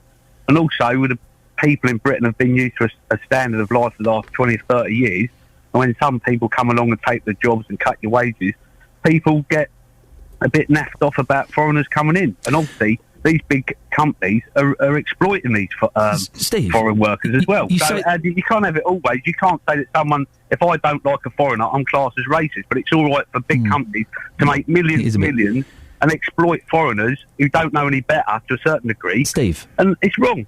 Steve, you've raised a couple of interesting points there that I'd like to address. First of all, you said that people are used to a certain way of life and they don't want to lower their standards. Well, hang on a second. Do you remember World War II? People were used to a certain way of life and then the Luftwaffe bombed their houses. They got on with it. They lowered their standards and their sites. Well, they had no choice, really. We have no choice but to lower our standards and our sites ever so slightly. Yeah, you might do. Yes, I understand what you're coming with. But why is all these businesses more pro-foreign than pro-British? What is wrong with them? What is wrong with looking after your own? If I had a kid, would I look after me next-door neighbour's kid and let the kid go on the dole and say, "I'll go and do useless, I'll get my next-door neighbour to work"? Hang on a minute. But who is to blame here? Is it the government? Well, no. Is it the businesses who are employing foreign workers, or is it the British workers who won't lower their sights and their standards a little bit. Because the problem is they haven't been brought up. They've been brought up with left-wing schooling system. Ponty, you can't cane a child. You can't discipline. How is caning? You can't instill. Listen, you can't instill the proper way of life. No. These kids have got to be told. And schools go, "Oh, here you go, Johnny. This is 1-on-1. Here we go. La la la." You know, they talk like puffs to kids, and they come out going, "Oh yeah, life's like this." Steve, just watch your language. You can't use the word puffs on radio anymore. It's not 1976. It's a free country. No, it's you just said we had a world war. We had 2 world wars. Yeah. To speak our mind and democracy. Well, no, hang on a second. Stephen, you can't say that word because you don't have free speech. You certainly don't have free speech on the radio. You certainly don't have free speech on BBC radio. There are laws. Democracy. Well, stop the law. That's what we had 2 world wars. No, Steve, we did not have 2 world wars, so you could say puffs on BBC Three Counties radio. And the same as the schools, and that's why our kids are not useless. It's the schools and government. I'm not having it. I'm not listening to your baloney. Bye. Fuck yourself, you. Whoa, Steve, you just got yourself a lifetime ban. Apologies there, Steve. You just got. I enjoy our banter. You just got yourself a lifetime ban. You're not coming on here again. Apologies there if anybody was offended. It was a Category A swear word. We don't encourage or endorse bad language on this station. He got away with a couple of minor infractions. Maybe I should have raised the red card a little bit earlier. We certainly won't be allowing Stephen back on this station at all. Again, apologies if you've got young ears listening. It's not the kind of language we want on the radio. Let's move on swiftly, shall we? 7:16, let's get the travel with Adam. Let's hope he can watch his potty mouth. Travel news for beds, cards and bugs. BBC Three Counties Radio. On the M25, anti-clockwise. Slow-moving traffic this morning, Waltham Abbey to Enfield into the roadworks section. It's also very slow as you make your way from the M1 round to Kings Langley, junction 21 to 20. And there's heavy traffic Maple Cross to the M40 now as well. Again, anti-clockwise, junction 17 to 16. Slow into London on the A1. There are delays southbound from Apex Corner toward Mill Hill Circus. It's not a massive queue yet, but looking at the cameras around there, it is definitely slow. And you might encounter a bit of trouble on the M1. Again, it's into London southbound. There's a lane closed on the exit slip at junction 2 because of a broken down vehicle. That's as you leave the motorway and head for the A41 and the A1 at Five Ways Corner. No disruption on the trains or tubes this morning. Of course, if you spot something, call us 08459 455 555. Adam Glynn, BBC Three Counties Radio. Thank you very much, Adam. 7:17. Again, apologies to anyone who was offended by Steve's use of indoor language there. And if you've got young ears, I hope it didn't create an inappropriate, awkward moment there. Right, it's Wednesday, the 28th of August. It's 17 minutes past 7. These are your headlines on BBC Three Counties Radio. The new owners of Wolverton's Railcare says they're confident some of those made redundant will get their jobs back. NHS hospitals could save thousands of lives every year by carrying out simple checks on patients' kidney function, according to the National Institute for Health and Care Excellence. In sport, Aaron Ramsey scored twice as Arsenal beat Fenerbahce. Is that clear? That'll do. 2-0 last night and 5-0 on the magical aggregate system to reach the group stages of the Champions League. The weather today for Beds, Herts and Bucks, cloudy to start, brighter later with a top temperature of 22 degrees. Coming up, we'll try and get a civilised discussion about migrant workers, shall we? Thank you. BBC Three Counties Radio.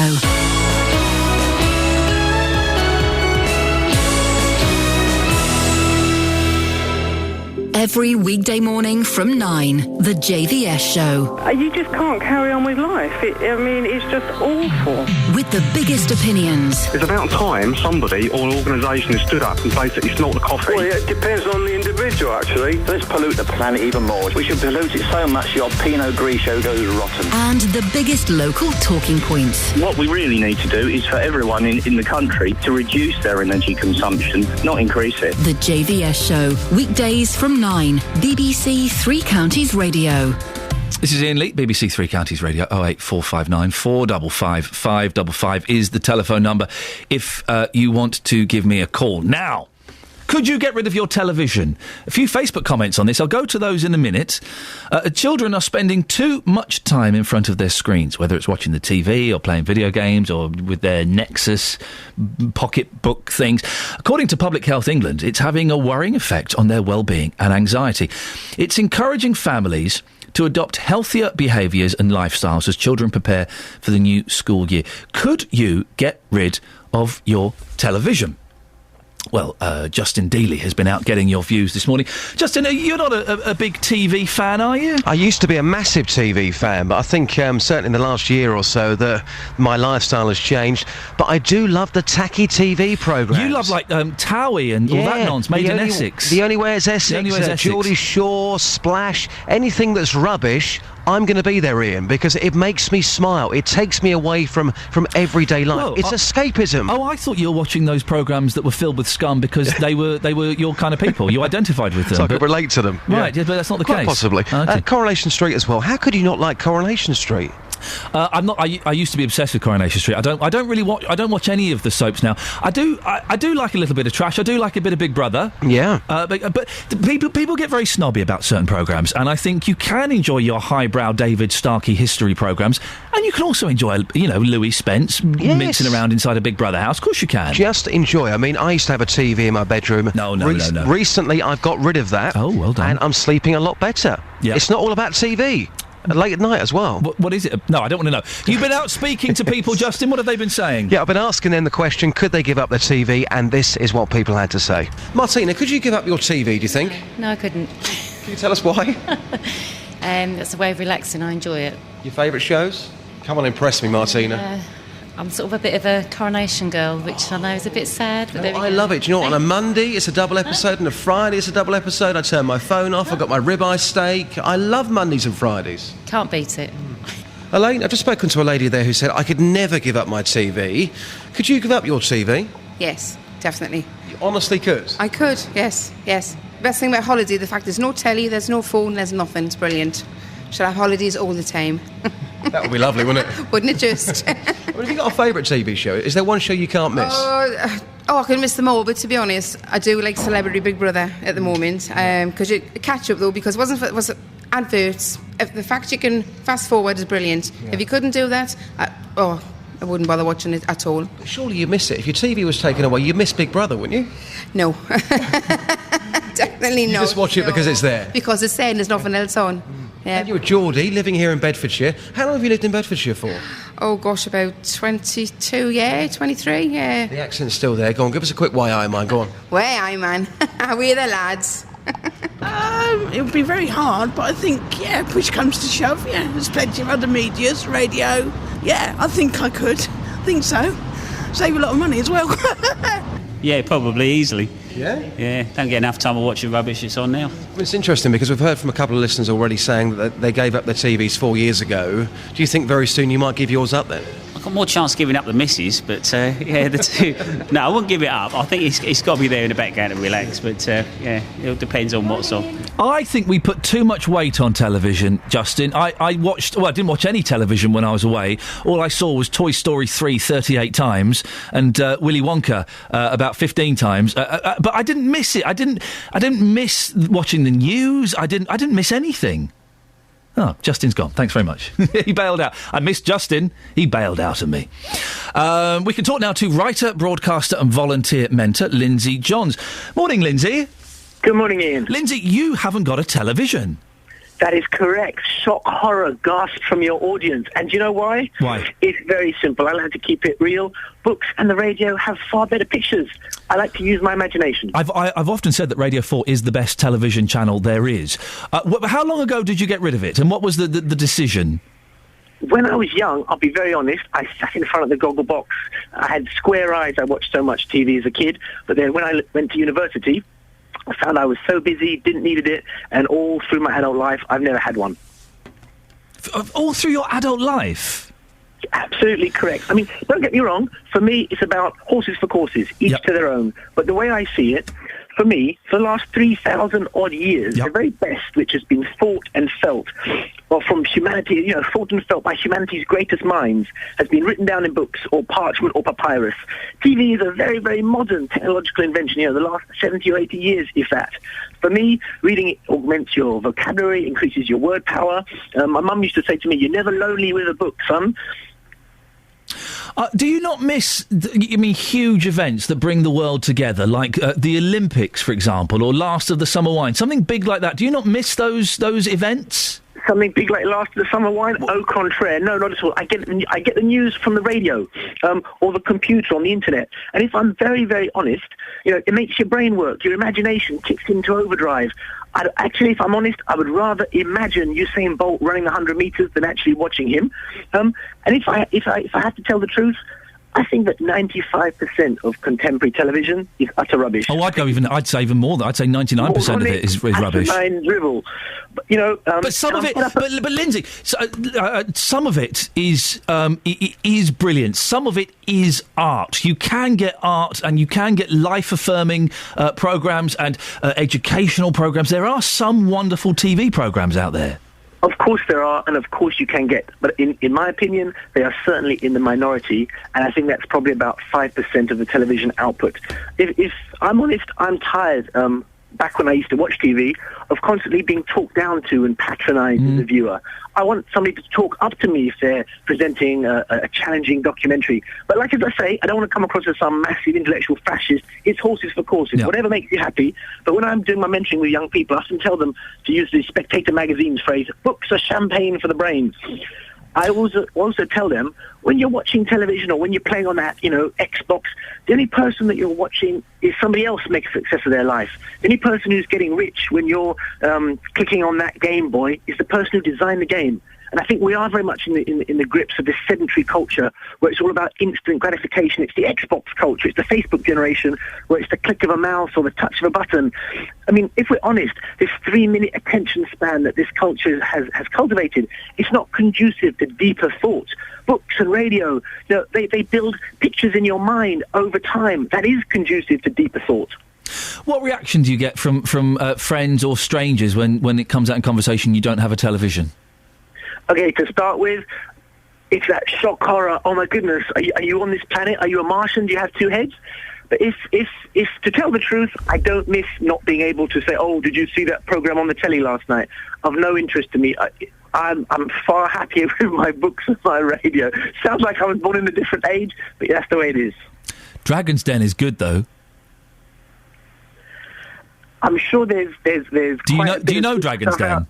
I've heard of it. Right, okay. I love it. This is because listen. I'm watching far less. I used to be a TV addict, but part of me thinks it's been beneficial to me. If I hadn't have watched as much television as I did as a kid in the 70s and 80s, I probably wouldn't have had a vague career in television. So I think it's been beneficial to me. But I do watch much less. But there are some great programmes out there. I mean, things like The Walking Dead and Dragon's Den. They entertainment. Where do you get your entertainment from? You can't just be entertained by books, however good books are, Lindsay. I love books, I love the radio, I listen to a lot of music, and I go out to the theatre a lot. I like conversation. I think that, it's a truism, but too many of our young people are raised on, watching television, mindlessly staring at the screen for hours. They find it very hard to hold a good old-fashioned conversation. For a start, a lot of young people nowadays, for lots of reasons, they can't even look you in the eye when they talk to you. I enjoy live entertainment. I enjoy going to the theatre. I enjoy interacting with friends, socialising. Sounds very square, probably, to the modern world, but it does it for me. And for me, I guess books and radio, these things, they take me out of myself and they connect me with something bigger than myself. Greek and Latin and medieval books or even contemporary poetry, whatever, or a good escapist novel. That, for me, rocks my boat. Lindsay Johns, thank you very much indeed. His boat is well and truly being rocked. He's a writer, broadcaster, volunteer mentor. 2 years ago, I would have called Lindsay a nut job. Would have really thought there's something wrong with him. The older I get, the more I kind of like what he's saying. As you know, I've got rid of my iPhone. Got rid of it. It's locked in a drawer. It's been deactivated, so it's been completely wiped. And I'm trying it for a couple of weeks to see how practical it is. Turns out it's pretty practical to have this brick that all it does is phone calls and texts. I check my emails in the morning, check my emails at night, boom. That's working for me. So I'm kind of getting round to the way of thinking, actually, but I do like the odd TV programme. I do like a little bit of Xbox. I do like putting on a DVD from time to time. Could you get rid of your TV? Simple question. Could you get rid of your TV? 08459 455 555. Let's do a couple of these Facebook comments before we go to the travel. Ali says, got rid of mine in 2005. Leela says, we got rid of our TV licence a couple of weeks ago. We still have DVDs or catch-up TV online. Do you not need a TV licence to watch iPlayer and things like that? Because that's a nice little handy thing. We haven't missed it so far. We have a 2-year-old who has never been allowed TV, occasional DVDs. And on the text, Becky says, you can have my TV. Haven't had time to watch it in weeks. Far too busy working and doing things. Travel news for beds, cards and bugs. BBC Three Counties Radio. As well, you know, I'm full of useless knowledge. You do not need a TV licence to watch catch-up television services. However, if you do want to watch something live online, then you do need a TV licence. There you go. A602, Stevenage. It's looking quite slow along the Hitchin Road this morning. There's heavy traffic as you come toward Corey's Mill Lane. It's mainly the M25 that's looking busy, though. Anti-clockwise is stop-start from back at the M11 now through toward the roadworks at Enfield. And then as you continue around to Potter's Bar, it's looking a little bit slow in patches as well. Then it's busy from the M1 to Kings Langley, junction 21 to 20, and from Maple Cross to the M40, junction 17 to 16. Into London, the A1 slow-moving as you come through Edgware, Apex Corner down to Mill Hill Circus, and the M1 southbound. The exit slip road at junction 2, Five Ways Corner, is partly blocked by a broken down vehicle. Traffic is coping pretty well past there though. Adam Glynn, BBC Three Counties Radio. Across beds, hearts and bugs. This is BBC Three Counties Radio.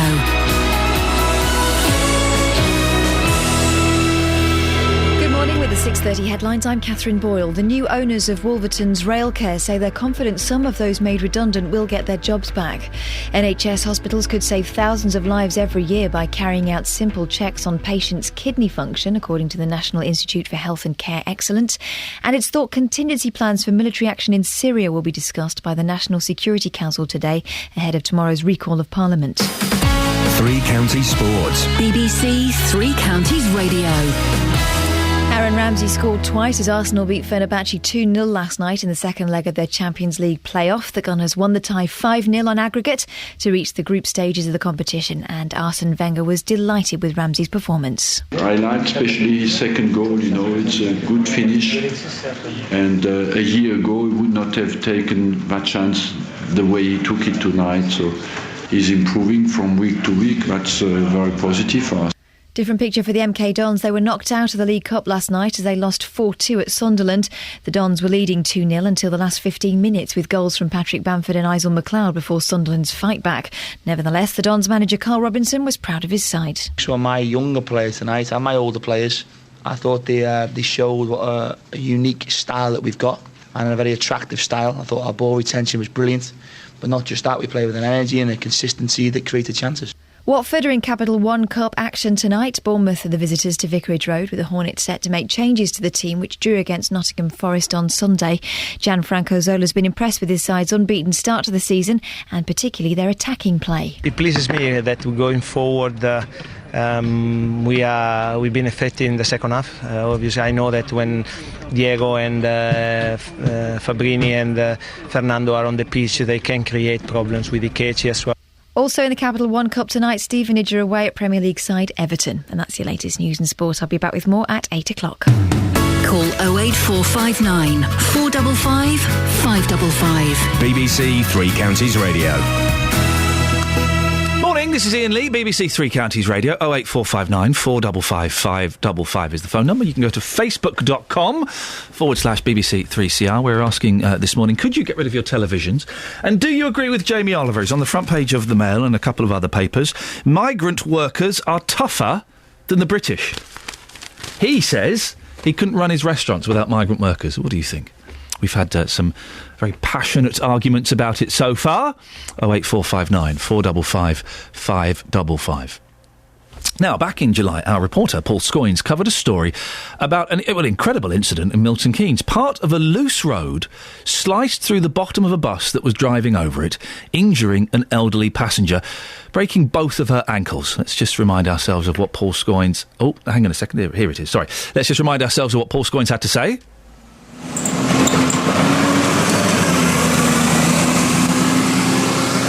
It's another bus going past the bus stops here on Midsummer Boulevard. As you look out from the main shopping building, I can see the point across from me and Midsummer Place to my right, and the bus is passed in both directions on this road where I'm standing. And as you look out to the road, you see these huge concrete blocks crisscrossing the road and are used as well to mark the boundaries of the bus stops. And what I can see from just going and standing on one of them is you can see that they're very loose indeed, and they actually move quite a degree when you stand on them. You can also sort of hear the noise as you do stand on them, and there's a number of these slabs which do the same. This one here is also sort of surrounded by bricks, and every time a bus goes over these slabs they move, sometimes fairly violently as well, although I haven't seen any come out of their moorings, although this is what appears to have happened just a week ago when in this spot a bus went over one of these slabs and it flew up and pierced the actual bottom of the bus. Well, that was Paul Scoynes in July. We had assurances on the programme from Conservative councillor John Bint, who is the Cabinet Member for Transport and Highways at Milton Keynes Council, that the road would be fixed. Well, Peter Ballantyne is from the Milton Keynes Bus Users Group. He joins me on the line now. Morning, Peter. The road, I've not seen it myself. Is it all up to standard now, been sorted? Yeah, good morning. Well, the answer to that is no. Oh. They closed the area from Lower 9th Street through to Seckler Gates to do the repairs, and we expected after meetings, we had 4 meetings with the various council officers, and they assured us that they were going to make a proper job and were closing the area, and we agreed to that while it was being done. What we found on Friday when the road was reopened was that there was a number of the marks, yet there was yellow marks where they were going to remove these blocks. Some of them still remain and are still loose, and there was white marked blocks which had not been touched, and they were moving. What was so hang on, how long was this section of road closed? For 5 days. 5 days, and what actually had they done apart from put down yellow and white marks? Well, they've removed a lot of these blocks, quite a few of them, particularly the ones with the yellow marks on them, and replaced it with a patchwork of tarmac. I can only say that we're very disappointed because in the meetings we were told that their whole area was going to be re-tarmacked. Well, surely the problem that happened with this unfortunate incident with this poor lady was, if I've got this right, the bus was going along, it dislodged one of these loose slabs, and that went through the floor of the bus and broke the lady's ankles. Are you telling me, Peter, that several of those loose blocks are still there? Are still there, and we are very concerned about it, and have sent a very heavily worded email yesterday about it. Haven't had a response so far, but I think our feeling is what we're trying to protect is obviously the bus user experience, and that lady is still in hospital after 6 operations and is not very well at all. That's nearly 8 weeks later, and you know, six operations. 6 operations. Yeah. How bad? Well, obviously it's very bad if she's been in there for 8 weeks and 6 operations. Do we know exactly what's wrong? I think from what I've heard is that the block not only broke ankles and other bones, it lacerated the legs very badly. And obviously a 60-year-old, it isn't something that repairs very quickly. In fact, I spoke with the solicitor of the lady, and she said there was even an opportunity that the lady would lose a leg. So, I mean, we're taking it very seriously. These blocks were identified to the council over 18 months ago that they were loose. We had meetings and we were assured that the job would be done properly. I think what our complaint really is, did anyone inspect the road after the contractor moved out to actually say, yes, it could be opened again? And I don't think anybody, because it was a Friday, just before bank holiday, anybody looked at that road and assessed whether it was safe to use. I'm sorry, Peter, I'm finding what you're telling me absolutely incredible. So this woman who was injured just sitting on a bus, yes. She's been in hospital for 8 weeks, yeah. She's had 6 operations, and there is a chance that she might lose a portion of her leg. It's possible. This is what I've been told by our solicitor. Well, this is just incredible, and the council have not sorted out the road properly. Well, I think the disappointment for us is that in meetings with senior members of the Transport Department, we were told that urgent work was going to be done, and tarmacking was going to replace cobbles, and which are at the top of the road, and also these channel dividers. I mean, over a period of years, what's happened is, obviously, with 80 buses an hour going through the area, they're called channel dividers, by the way. The channel dividers have become loose. and it was not going fast. The bus wasn't going very fast. It just hit it at a particular speed, quite low because they have to turn into the road, and it just lifted up and went through the floor. I mean, I've seen photographs of the damage, let alone the blood inside the bus. The damage to the bus was extensive. Peter, I'm shocked by what you're telling me. Thank you so much for coming on. There's Peter Ballantyne from the Milton Keynes Bus Users Group. Imagine that. You're on a bus, or your mum or your nan is on a bus, going to the shops. Suddenly there's an almighty racket, a big paving slab comes through the floor, breaks your ankles, you're in hospital for 8 weeks, 6 operations, and now we're hearing there's a chance that she might lose a portion of her leg. Well, listening to that is the councillor in charge of transport, John Bin. What's going on, John? There's a bunch of things going on that really aren't to anybody's satisfaction. I think the first thing to say is to reiterate our deep apologies to the lady concerned for an incident that shouldn't have happened. She's been in hospital for 8 weeks, had 6 operations, might lose a bit of her leg. And everybody has said very much regret this, and we need to be getting on with fixing it. And well, why haven't you? You closed the street for 5 days and you haven't done it. I think the council has got a lot of explaining to do. I entirely agree with Peter Ballantyne's very mildly expressed concerns over a job that appears to be handled ineptly last week. I think there is no explanation that he's been given or that I've been given as to why it took a week to not sort this area out and to reopen an area when it doesn't appear to have been inspected and doesn't appear to be safe. Who signed it off? Who gave it the thumbs up and said, yep, we're happy with that? I don't know, and he doesn't know, and he's not been told, and I've not been told. You're the councillor in charge of transport. I would have thought that it would have been your responsibility to go and give it the once-over. No, councillors do not, even the cabinet member does not have operational authority to go and do anything like that. We are responsible for setting policy and for holding the chief executive to account when that policy is not implemented. You must know the name of the person, or there must be one person who has said, yep, we're happy with that. Who is it?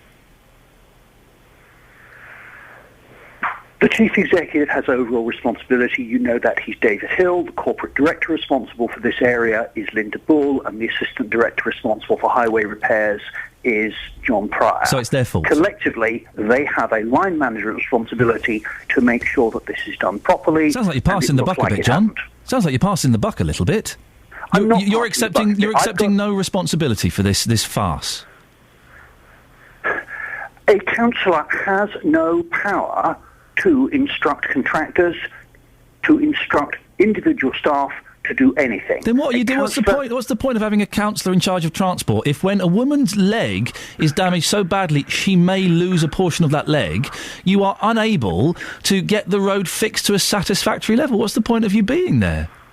The point of me being there is to have this conversation, to represent the public and say that this isn't satisfactory, and to find out what the chief executive intends doing about it. Okay, when is the road... I don't think this isn't satisfactory. The road state isn't satisfactory. There's another problem that occurred last week that Peter has kindly not alluded to, but was deeply unsatisfactory. What happened last week? That was the arrangements made for, while this work was going on, the arrangements made to direct members of the travelling public to alternative bus stops, which was also not done to my satisfaction and not done to his satisfaction. So people weren't told what bus stops they should be going to when this section of road was closed?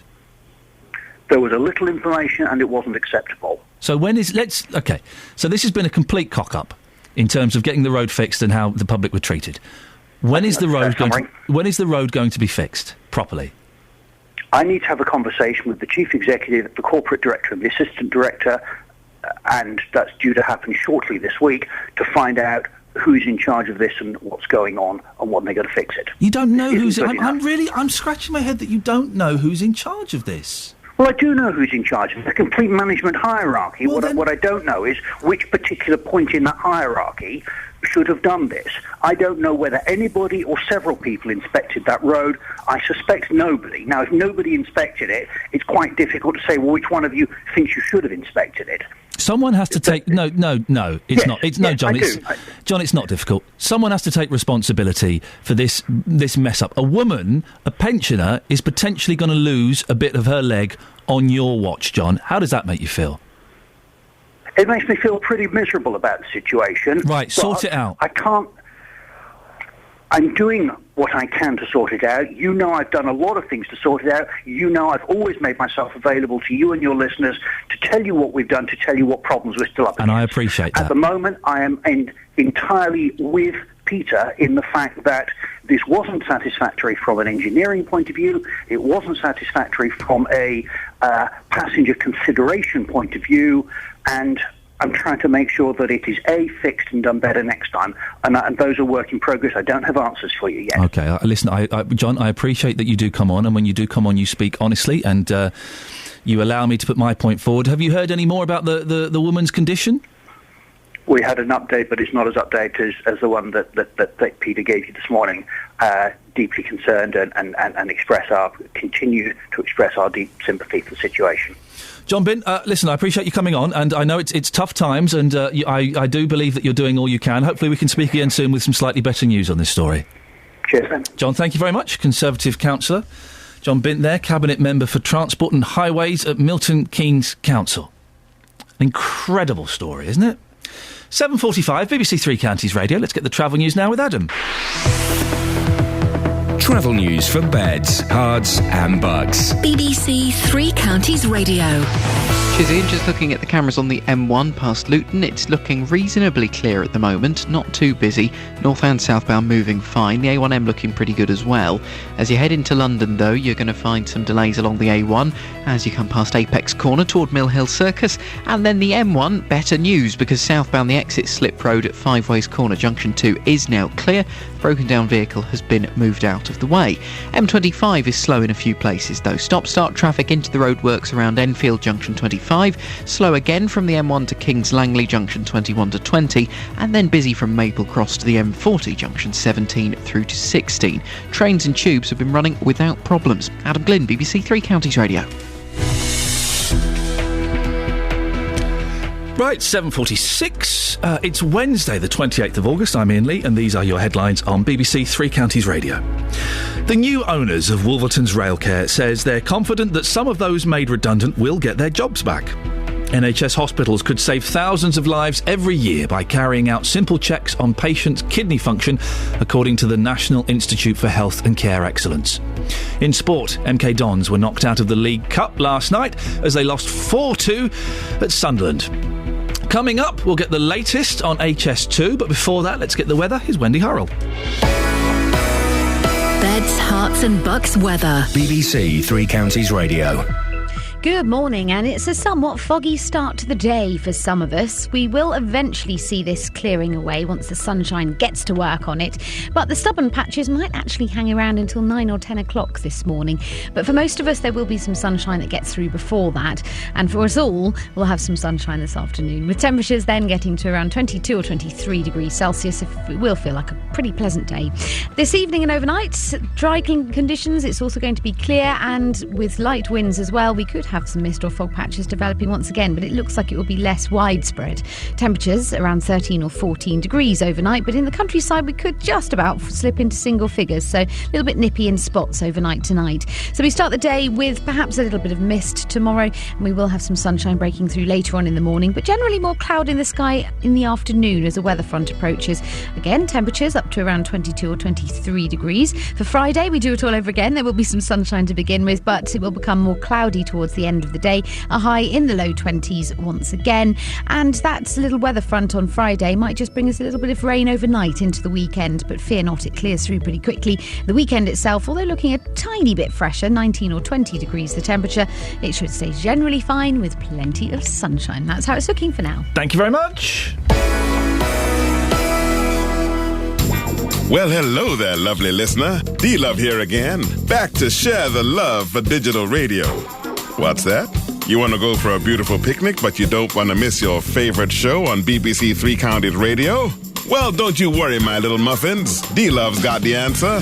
With digital radio, you can have the best of both worlds. That's right. You can listen almost anywhere, on your smartphone, laptop, or tablet. Don't just sit there. Grab your picnic blanket and tell everybody. Help share the love. If you love radio, go digital. For more information on switching to digital radio and on coverage in your area, search online for BBC Digital Radio. It's not been a good few days, has it, for the HS2 project? The former Chancellor, Alistair Darling, who approved the first phase, came out last week saying he no longer thinks it's a good idea. And yesterday, the Institute of Directors said the plan was a grand folly, and most of its members weren't convinced it would help the economy. The Institute's Director General, Simon Walker, said there are better alternatives. There are limits to how much money can be spent, and we think that the waste that could be put into what we see as a grand folly could be absolutely astronomical. If it's spent on 100 little projects, road bypasses, lengthening station platforms, improving capacity on the existing main lines, we think that would be a much wiser expenditure, and it should still be made. Well, it all adds weight to the arguments being presented by those against the line, including the Conservative MP for Chesham and Amersham, Cheryl Gillan. Cheryl joins me now. Cheryl, is there a growing shift towards questioning the financial viability of the HS2 project? Well, good morning, Ian. Yes, I think there is. I think if you start to look at the two main business organisations, both the IOD and John Cridland of the CBI, have come out really questioning the claims that have been made by government for this scheme. But then if you start to look in more detail at the reports that have been produced, for example, by the New Economics Foundation, which actually highlighted the point that Simon Walker was making, that there were better ways to invest in the infrastructure, using at that stage the figure of £33 billion, and the IEA saying that it was a totally political decision and not based on sound economics. I think you can see that there is a body of opinion now amongst those people that are really starting to analyse HS2 that are saying that perhaps it is not the right project for the UK. I feel a bit like my grandmother saying, "I told you so." But it is true. I started off looking at this purely from my constituency perspective, thinking this is really bad for Chesham and Amersham, very bad for the area of outstanding natural beauty. We need to look at a different approach to this.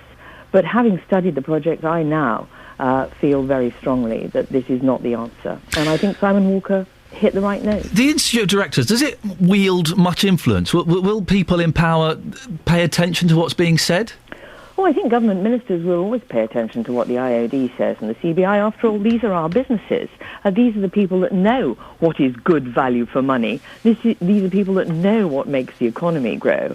And when 70% of them say it will have absolutely no impact on their businesses, and the numbers in favour of this particular scheme have now started to drop away rapidly, I think both the Chancellor, the Prime Minister and the Secretary of State for Transport needs to pay some attention. After all, these are the people that are actually creating the wealth in our economy and driving the country forward. Couldn't Ed Miliband do himself a favour? He's been struggling a little bit in the polls and in the press. If he came out and said, look, if Labour get in the next election, we're going to scrap HS2, that would do him quite a bit of good, wouldn't it? Well, I've always said that was the danger, that we would end up with polarised positions, because if the Labour Party starts to make spending promises, the simplest solution when we say, actually, you can't afford what you're promising to the electorate, will be to say, well, actually, we'll cancel HS2. But they've put a cap on it of £50 billion.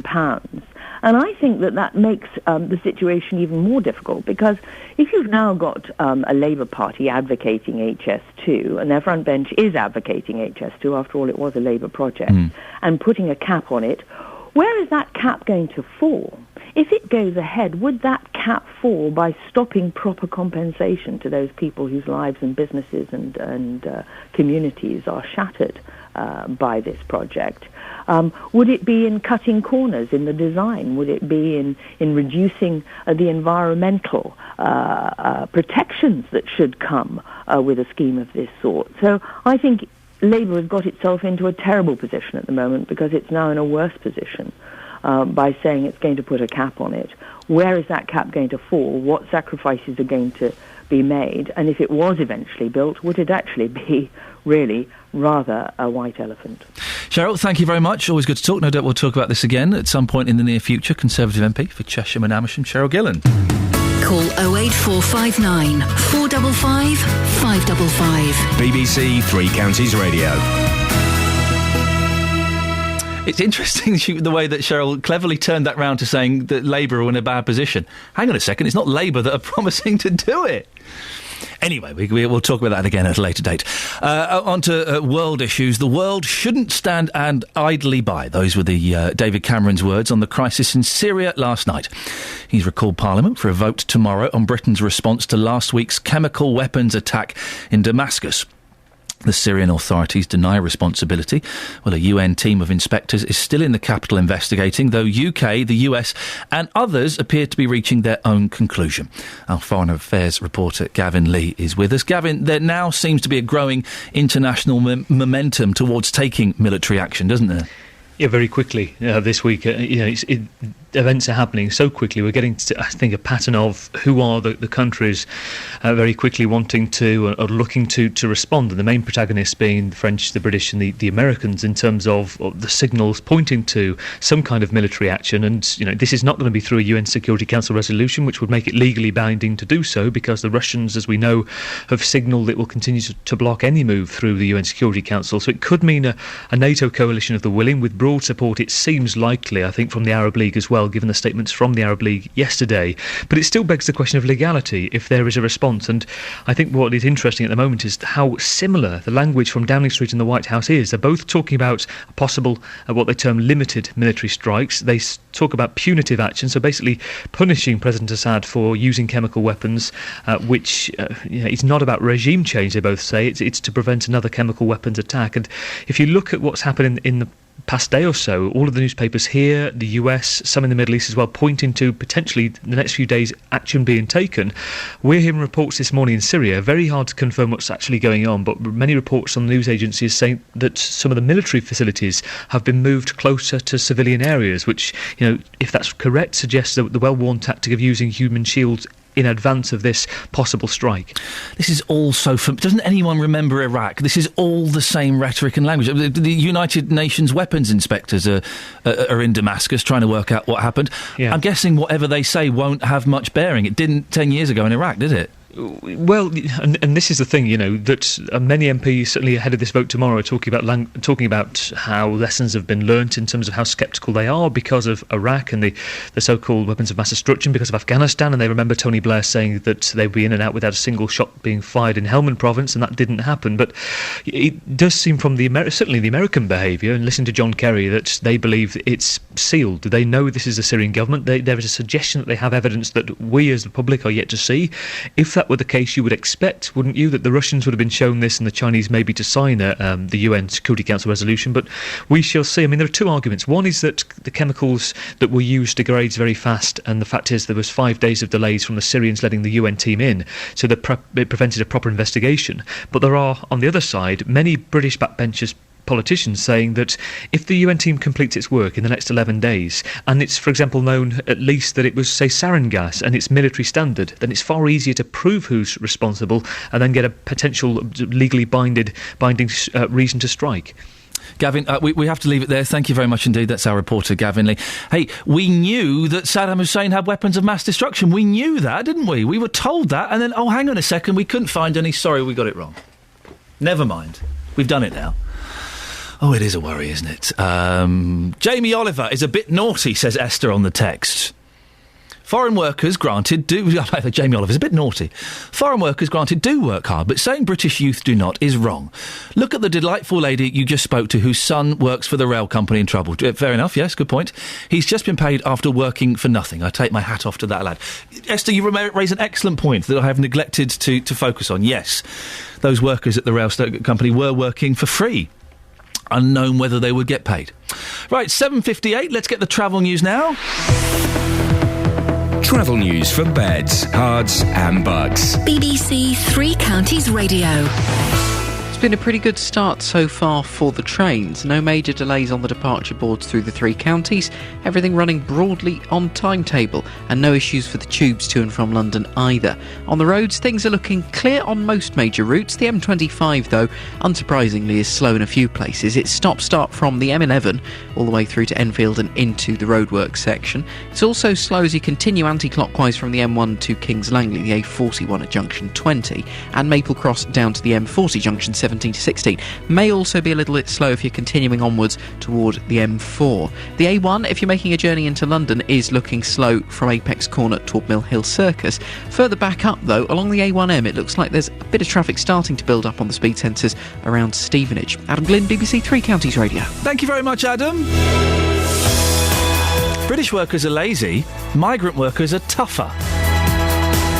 That's according to Jamie Oliver. Well, what do you think? Do you agree? Or do you want to fight your corner? Give us a call and we'll speak after the news with Catherine Boyle. On FM, AM, online and digital radio. This is BBC Three Counties Radio.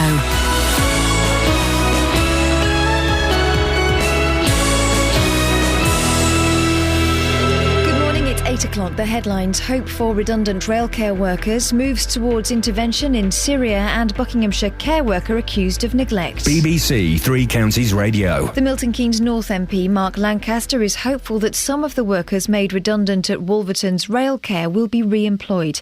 The Conservative MP was speaking after German firm Knorr-Bremse bought the company, securing the jobs of the remaining workforce. Mr Lancaster says the signs are good. It is clear that they are committed to investing in this site. And as the new franchises come up, they're hopeful, very confident, in fact, of getting more work, in which case they will have to expand the site here. So it would be a logical process to try and get the previous employees who have the skills to come back. Momentum appears to be building for military action against Syria. The crisis will be discussed when Parliament is recalled tomorrow, but some MPs have already warned that Britain could be drawn into a Middle East war. A worker at a Buckinghamshire care home showed a callous disregard for the people in her care, according to the prosecution at her trial. Henrietta of 5 faces 19 charges of neglect at Westlands in Olney. Mike Cartwright has been following the case at Aylesbury Crown Court. Henrietta of 5's defence is that she was just resting her eyes while on a break in the middle of her shift. Inconceivable, her barrister said, that she'd sleep with managers close by. But the court heard evidence she'd slept on shift 4 times in the past. Residents left in soiled beds. One care worker saying she'd never seen a patient in such a state before. Henrietta Afai denies all charges and the case continues. 2 months after a loose piece of road sliced through the floor of a bus in Milton Keynes, seriously injuring a passenger, that stretch of Midsummer Boulevard still hasn't been repaired. The elderly woman is still in hospital and there are fears she may lose her leg. The road was closed for 5 days, apparently for patch-up work, but when it was reopened, the problem hadn't been rectified. John Bint is the Conservative member for the Highways and Transport on Milton Keynes Council. He's not sure who to blame. It encourages me, the fact that I've done so well in the last 5-6 years in US Opens. I've been consistently in... Sorry, that's clearly not the right clip. I will play the right one in an hour's time. The UK's first private medical school is about to be launched in Milton Keynes. The Buckingham Milton Keynes Medical School will receive no government funding. Instead, it will be run as a not-for-profit venture by the University of Buckingham and the Milton Keynes NHS Foundation Trust, where students will spend their clinical year. The TV chef Jamie Oliver has branded British youth wet behind the ears and says that European immigrants are much tougher workers. The 38-year-old star told Good Housekeeping magazine all of his restaurants would shut immediately if he had to find only British staff. In sport, Arsenal have reached the group stage of the Champions League after completing a 5-0 aggregate victory over Fenerbahce. They won 2-0 in last night's second leg. And the weather, cloudy to start but brighter later with a top temperature of 22 degrees Celsius, that's 72 Fahrenheit. Get the latest news and sport online at bbc.co.uk/3 counties.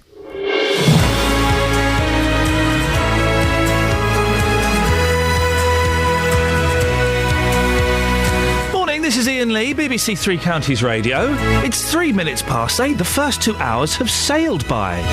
Even though I've got a bad back and I'm in agony, I've not let on, have I? I mean, obviously I've just let on then. I feel I should invite you into my world of pain, but I'm doing this for you guys. I'm doing this for you. Lots coming up between now and JVS at 9 o'clock, including we'll have the latest on railcare. A bit of good news. The Wolverton-based company has been bought out, helping to secure the future for workers there. A bit of bad news. The celebrity chef Jamie Oliver criticised the work ethic of British youngsters. He's described them as wet behind the ears and says he couldn't run his business if it wasn't for tougher immigrant workers. Well, has Jamie Oliver got a point? Are immigrant workers tougher than British ones? And a bit of ambivalent news. Could you get rid of your television? Children are spending far too much time in front of the telly. That's the view of Public Health England. Think about it. Could you get rid of your TV? Do me a favour, just add up how much TV you watch a day. Just add it all up and give me a call. I won't judge you. Well, I might do internally. Let's see what the average listener to Three Counties Radio, how much TV they watch per day. I'll do it as well in a minute. Facebook.com/BBC3CR. You can send me a text, 81333. Start your text 3CR. Or when you've done your maths and added up how much TV you watch a day, give me a call, 08459 455 555. Across beds, hearts and bucks. This is BBC Three Counties Radio. Workers at the troubled rail refurbishment firm in Milton Keynes say they are delighted their future is now secure. German company Knorr-Bremse announced yesterday it was buying Railcare, securing more than 200 jobs at the firm's two sites in Wolverton and Glasgow. Knorr-Bremse will now pay the salaries of the employees who hadn't been paid since they went into administration. We can talk to Milton Keynes North MP, Mark Lancaster, who's been very vocal about this and been following this story closely. A bit of good news, isn't it, Mark? Yes, it is good news. It's been a very turbulent time for the last 2 or 3 weeks for workers at the site, and I think yesterday's news is very welcome. I met with the new owners yesterday, and I was impressed with their level of commitment to invest in the site. So I think actually the future is looking rather brighter than it was for the last few weeks. How does explain to an idiot like me how something like this works? Do Knorr-Bremse kind of phone up and say, oh, I hear you're looking for a buyer? Does the government get involved? Did Vince Cable get involved? The government has been involved, but actually this all goes back some time. This hasn't sort of magically happened in the last 3 or 4 weeks. I think several months ago, the old company called Railcare was involved in talks with the new buyer, which then broke down. Unfortunately, the company then went into administration, and finally it's been resolved. But actually, when the company went into administration, they had over 20 sort of offers of interest in buying the company, 6 of which were very serious offers of interest. So actually, it's come down to the previous company who was involved. But it's been a long process, but certainly Biz has been involved. They sent over a trade delegation to the German company to have talks. So lots of people have been involved in this, and it's really good to get a positive result. But ultimately, a buyer is now being found and the jobs are being secured. So that's very good news. I would imagine that by waiting so long and waiting for the company to go into administration, that Knorr-Bremse have got themselves perhaps a bit of a bargain. Well, I've not been party to the private negotiations between the two companies, but I can only say again that actually last week my understanding, talking to the administrators, was that actually several businesses were looking at buying it. So Knorr-Bremse certainly didn't have the position where they were the only bidder, right. So I doubt that that's the case. And the signs are up. We got a photograph we put on our Facebook page of the signs, the Knorr-Bremse signs going up yesterday. So does that mean they're in there, their bosses are in there, they're taking control now? Very much so. As I say, I actually went yesterday before the deal was finally sort of announced to go and have conversations with the new German bosses to discuss some of the aspects about what will be happening moving forward. And whilst it's good news that the jobs are being secured who are currently working there, of course we did have redundancies a couple of weeks ago. And I'm now sort of confident that over time it looks as if the site could be expanded again, and hopefully we'll be taking on new employees. I mean, I've been determined for some time now that there is a future for sort of railway engineering at Wolverton, and it looks as if that is the case, so it is good news. So the 130 that lost their jobs were made redundant. There's a chance that some of them may come back? Well, absolutely. That's certainly my ambition, and I sense from talking to the new owners that they are talking about major investment on that site. Obviously, some of the rail franchise contracts are up for renewal shortly. They do have a good order book. I mean, it's very much one set at a time at the moment. But talking to them, they do seem prepared and keen to invest, some money in that site and hopefully improve and expand the facilities. So Well, this is fingers crossed. This is a rare moment on this show where I'm not having a go at an MP or a councillor. I'm getting to say well done for pursuing this and keeping this in the public eye, Mark. Well, I say kind, but it's not really down to me. It's down to an awful lot of people. And the people who really deserve the credit, actually, are the workers at the site, because they have kept that place going over the last few weeks to make sure that it's been a going concern. So, hats off to the workers, because without the staff and the dedication of them over the last few weeks, we wouldn't be in the position that we are today. Mark Lancaster, thank you very much indeed. Milton Keynes North MP. I just think it's nice that normally when we do these shows, it's all awful news, because that's what's interesting. But this is great. A bit of good news. I've got Chris on the line. Morning, Chris. Good morning. Chris, I believe you've got a new employer. Is that correct? Yes, that's correct, yes. You're working for Knorr-Bremse? Yes, I am. When did you find out that things were on the turn and your job was safe? Well, we actually found out about 8:30 yesterday morning. And were you actually at work with all of your colleagues when you found out? Yes, I was. Well, I'm assuming there was perhaps a little celebration and perhaps an early break for tea. Well, there was certainly a lot of smiles on the faces.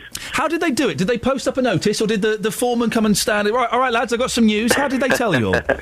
No. It was all very professional. Actually, the MD UK of Knorr-Bremse came on site along with his German colleague and announced it to the workforce and gave us a little presentation. So it was all very professional.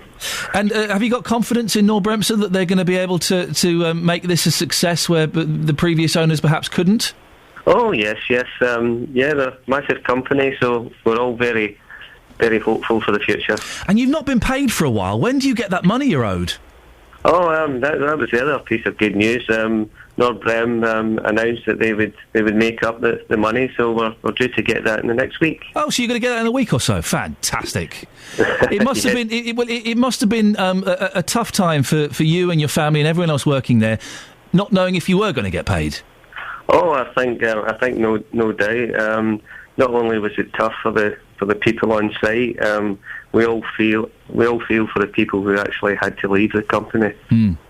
Well, just speaking to Mark Lancaster, there's a chance that hopefully some of them might be coming back. What's the mood at work today, Chris?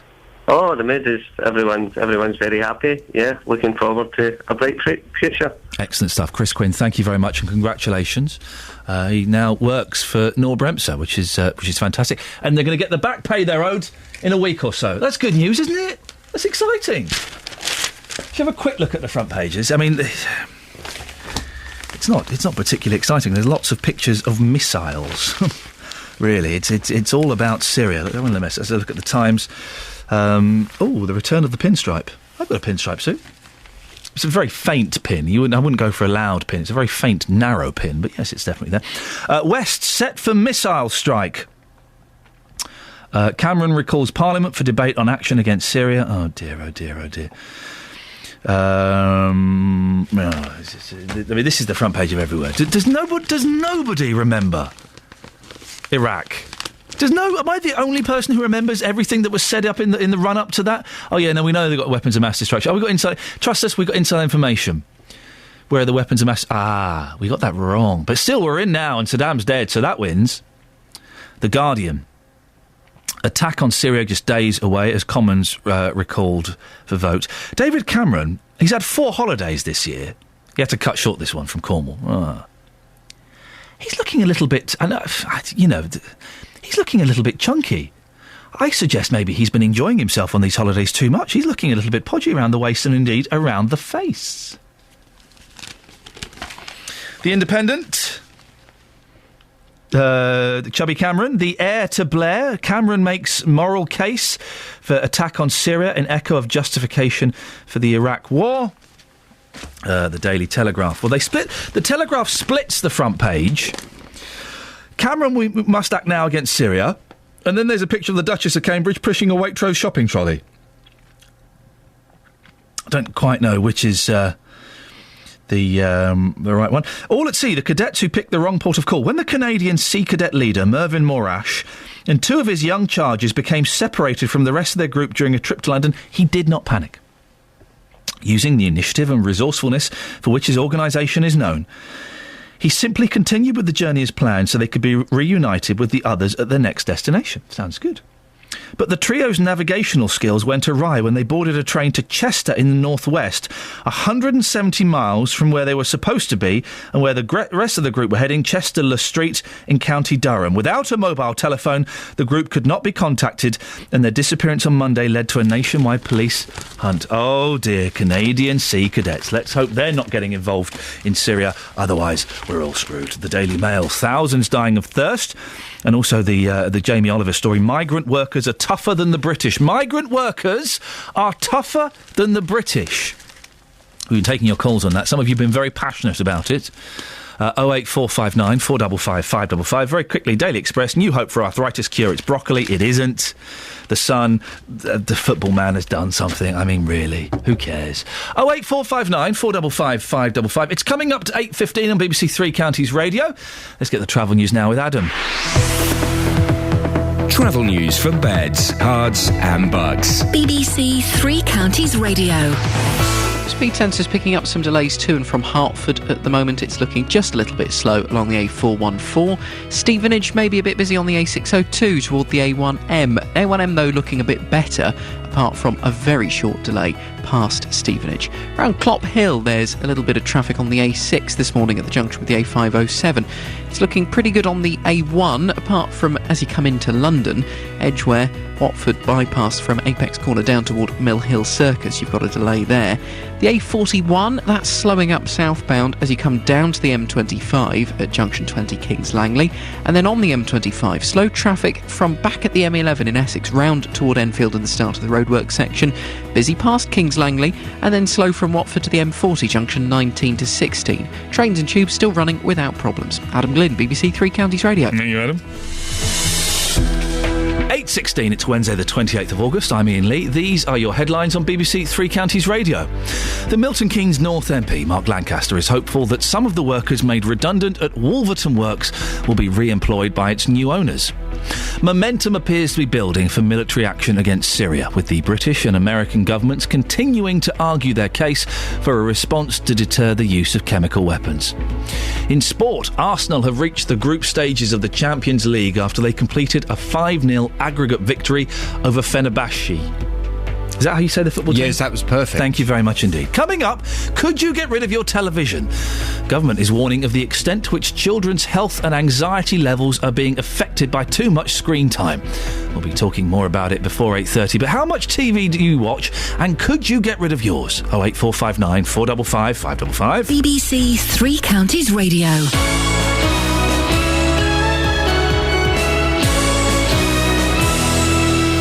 In this country, we will never think of sport the same way, and we will never think of disability the same way. A year ago, a very special event took place at Stoke Mandeville Stadium in Aylesbury to mark the start of the Paralympic Games. A year on, we are back at the Buckinghamshire home of the Paralympics to hear the memories of those who took part and assess the legacy of the Games. You see them now as athletes in their own right, whatever their disability. Listen to the anniversary live from Stoke Mandeville Stadium Thursday from 3 here on BBC Three Counties Radio. Just saying to Jonathan Vernon-Smith is here. My boys and my wife have stayed in Greece a bit longer, and they're coming back today. And emotional reunions at airports are the best thing. And it's the second time I've greeted my children at the airport, and it's wonderful. I'm going to get 2 brilliant hugs from my boys. It's going to be great. But the thing I've noticed now that I've had an emotional reunion is how the people waiting for people to come through arrivals at airports. If you get there a bit early, half an hour, people watching, it's fantastic. It is. And doesn't it make you feel good standing there at the airport, watching all of the people are so happy to see other people? It's really good. It's wonderful. You see kids meeting their parents. parents or meeting their grandparents they've not seen for ages. You see sometimes slightly grumpy couples meeting who've obviously they've got issues that they need to work through. Oh, it's wonderful. I love it. I agree with you. I love going to arrivals at airports. Yeah. Even if you're not meeting anyone. No, I often just drive there of an afternoon. Do you never just hang out there with a board with someone's name on it, Mr. Jones, and see what happens? See what happens. Yes. That's me. Drive some random stranger home.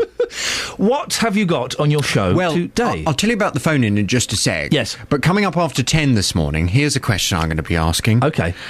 If someone spat in your mouth, would you punch them in the face? Did you see this story yesterday? No, I didn't. There's a police officer dear. who he was arresting someone. He was getting them in the back of the van, and this man spat in his mouth. Oh. So seemingly lost his temper, and he punched him in the face. Yep. And he's been found guilty of common assault. Oh, really? Yes. But I want to know from after 10 this morning, if someone spat in your mouth, would you punch them in the face? I would. Several times, probably.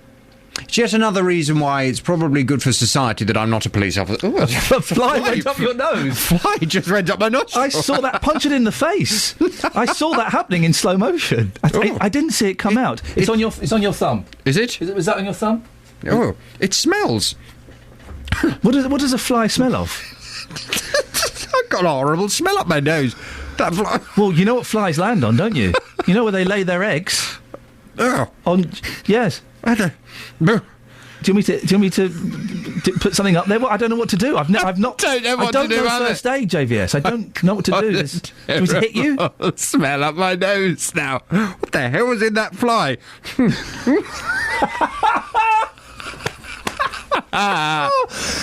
you want me to pour water? Smell it? Is it just me? I can't smell anything. No. It's because it's on my nose. Is your dead fly that's been sitting on faeces up your nose? You've probably got some kind of rare. Have a nostril wash. Have a little nose douche. Have a nose douche. Pour that water up there. Oh, you okay? Oh, that's horrible. Oh, little devil. I think producer Tara's bringing something in to clear you up. Wash my nostrils. She's got a nose douche. Oh, it's a tissue. Thank you so much. That's better. Coming up on the big phone in this morning. At 9, we're continuing with this Jamie Oliver discussion. I'm asking, is Jamie Oliver right that immigrants make better workers? I just love some of the comments he's made. Have you read the full transcript of what he said? Sorry, I'm just writing down. You're now in the podcast. Yes, right. I've read bits and pieces of it. Yes, when I got a fly up my nose. Yes, he's described our young people, our young British people, as wet behind the ears. Yep. Adding that when he was in his late 20s, he'd work 100 hours a week. He added, "I have mummies phoning up for 23-year-olds saying to me, my son's too tired. On a 48-hour week. Are you having a laugh?" he said, in his voice. Are you having a laugh? The star of the programmes, including The Naked Chef, has told journalists our European immigrant friends are much stronger and tougher. Mm-hmm. Well, from 9, we'll continue this discussion, and I want to know, is he right when he says that immigrants make better workers? 08459 455 555. It's the big phone in from 9. Well, I'm sure you've heard we've had some very passionate callers this morning. You have, very passionate. Discussing this. We've heard this before. I've heard this before from local companies saying that they've had people come in for work experience, and the British workers quite often don't turn up. The young people don't turn up, or after. I think one company phoned up and said that at lunchtime the guy just didn't come back. He couldn't hack it.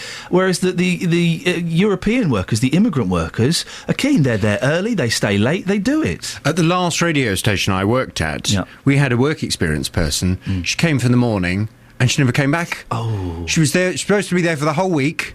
She came for the first morning. Oh, no. She scarpered off. She said, I'm going for lunch. Never returned. Oh, bless her. She was British. Call 08459 455 555. BBC Three Counties Radio. Take the tissue with you. It stunk. I know. What is that? Discuss it on your show. Why? Oh, dear. How unpleasant for everybody involved. Particularly you, dear listener. This is Iain Lee, BBC Three Counties Radio. Do listen to JVS at 9 o'clock. Always a good listen. He's got into whinge next door about the fly. For goodness sakes. Now, could you get rid of your television? How much TV do you watch a day? I'm trying to think. I won't watch any TV today. Won't watch any. Yesterday, I watched 2 episodes of Dragon's Den. And that was it. So what's that? That's 2 hours. Is that a lot? I don't really know. Well, children are spending too much time in front of TV screens, whether it's watching the TV or playing computer games. And according to Public Health England, it's having a worrying effect on their well-being and anxiety. It's encouraging families to adopt healthier behaviours and lifestyles as children prepare for the new school year. We can talk now to clinical psychologist, broadcaster and author, Professor Tanya Byron, who's more than 20 years' experience working in the National Health Service. Good morning, Tanya. Good morning, Ian. What effect does too much television have on you, and how do we define too much? Well, this is, as you said, it's the Public Health England briefing paper, which is actually launched alongside the Change for Life campaign, which is starting today. So this is the government Healthy Living campaign, which is a campaign to support parents and families and obviously kids to think about ways in which we can improve our health and well-being. So this campaign is called the Smart Restart campaign, and what it's doing is it's trying, I suppose, at the end of the summer holidays when, you know, routines have slipped and we've all been kind of kicking back and chilling out, you know, new start, new term, September, back to school, and let's think about being really healthy and positive. And so it's about looking at limiting screen time, looking at increasing activity levels, looking at healthy eating. It's all those sorts of things which this campaign will give people tons of information on, loads of money off vouchers if you go online for the Change for Life website or the app. And it's just about kind of setting some boundaries so kids are getting enough sleep, good food, enough exercise and living well. Some parents, I don't buy this in the slightest. When I turn that TV off, it goes off. But some parents say, oh, it's so hard to get the kids away from the TV. It keeps them quiet. It means I can do the housework and they enjoy it. What's so bad about it, really? Well, I think that sounds a bit like people who just struggle to say no to their children. And of course, you know, television is and screens are part of our lives. And, you know, this generation particularly are a digital generation. And there are some great video games for kids. There's great television content. There's lots of good stuff, educational stuff out there. But this is about just a kind of finding a balanced lifestyle diet, if you like. I mean, I think it's really important just to state that a recent report showed that in 29 OECD countries, so these are countries wrapped around the UK, out of 29, we ranked 10th in terms of how much physical activity our children and young people get every day. So if you're setting an hour a day for children, particularly developing children, an hour of physical activity a day, which is what they should be getting, over 70% of young people in UK are just not hitting that target. That seems incredible because kids, I mean, my boys are 3.5 and 20 months. They have non-stop energy and it doesn't take much to get them. I mean, they run around the house constantly, but you say, let's go out for a walk. Let's go to the swings. Let's go. It doesn't take much to get them to do that. Why are some families not encouraging their kids to be more active? I think you've got little ones and, you know, they probably haven't developed the relationship with their screens that older kids do. But I also, it's a really interesting question you ask. I mean, you know, we are a much more risk-averse culture. I mean, I grew up in the 1970s. I was out on my bike all the time. You know, kids these days are kind of raised in captivity a lot more. People are much more paranoid about kids going outside and playing, about taking risks. And so kids are generally indoors and generally, as you said earlier, quite rightly, you know, kept quiet in front of a screen, or the screen is still on because parents don't know how to say no and follow through. But when you look at this Public Health England briefing paper and when you look at this Smart Restart campaign, which is the Change for Life campaign, you just search Change for Life online. What you'll get is an opportunity to set one of 5 targets, either stretching your legs, moving for 10 minutes a day, building up to 60 minutes a day, helping all parents can want to limit screen time. We support them in ways they can do that. It's a 6-week programme. There's tips, there's hints, there's advice, there's money off vouchers as well for the healthy eating side. This is a brilliant campaign, kind of linked into, you know, September, new term, fresh start, you know, get kids happy, healthy, moving, eating well, you know, limited screen time, lots of good sleep, and we'll be kind of whacking up the league tables in the UK, and that's what we want to be doing. We want really happy, psychologically balanced kids, and we're not doing it well enough at the moment. Professor Tanya Byron, thank you very much indeed. Listen, if your kids are watching too much telly, just turn it off. Turn it off. Michael in Aylesbury is. These are some texts here. Talking about switching off TVs. I left my TV and my wife in 2009. Best decision ever. What? Plenty to do without it. Which one? If I want to watch anything, i.e. Formula One, I watch it on iPlayer at a time when I want to see it. Have read tons of books. No regrets in not having a TV. What about not having a wife, Michael? Any regrets around that? She got the TV. You got the freedom. Paul in Biggleswade. I only watch 1 hour of TV a week, and that's Holby City. I thought it was going to be something good. I was thinking, Paul, well done. That's really noble. Only 1 hour of TV a week, and it's Holby City, one of the worst programmes around. OK, here we go. Last 30 minutes of the show. If you only had 1 hour a week of television to watch, what would you watch? 30 minutes left on the show. This is the final question I'm throwing out to you. 1 hour of TV a week, what would you save it for? I'm trying to think. I don't think it would be Dragon's Den, because I'm not particularly enjoying this. I'm not enjoying Dragon's Den now that Duncan Bannatyne's getting divorced and he can't afford to invest in anything anymore. It makes me a bit sad. Let me have a think during the news. Catherine, have a think as well. We'll come to you at, just after 8:30. And you, dear listener, you've got 1 hour of TV a week. What would you save it for? 08459 455 555. It's coming up to 8:30, BBC Three Counties Radio. Here's the Travel with Adam. Travel news for beds, cards and bugs. BBC Three Counties Radio. Quite slow in Stevenage still, the A602 in particular, with plenty of traffic past Corey's Mill Lane. Down toward the A1M is where it's looking slowest as well. Then on the A1M, you're going to find a patch of traffic around Stevenage there. It's looking good at the Black Cat roundabout though, and it's not too bad actually into London on the A1 now. Still some short delays from Apex Corner toward Mill Hill Circus, but it's looking a bit better than it was. The A5 in Dunstable has been running pretty clear this morning. M1 is still looking good on the cameras. London Coney roundabout, the A414, that's looking a wee bit busy. A41 as you come through Kings Langley down to the M25, that's a bit busy.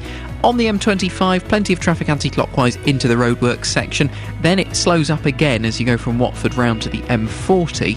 And in Beaconsfield, slow-moving traffic on the A355 from Ledborough Lane down toward the A40. Trains and tubes still looking good. Adam Glynn, BBC Three Counties Radio. Across beds, hearts and bugs. This is BBC Three Counties Radio.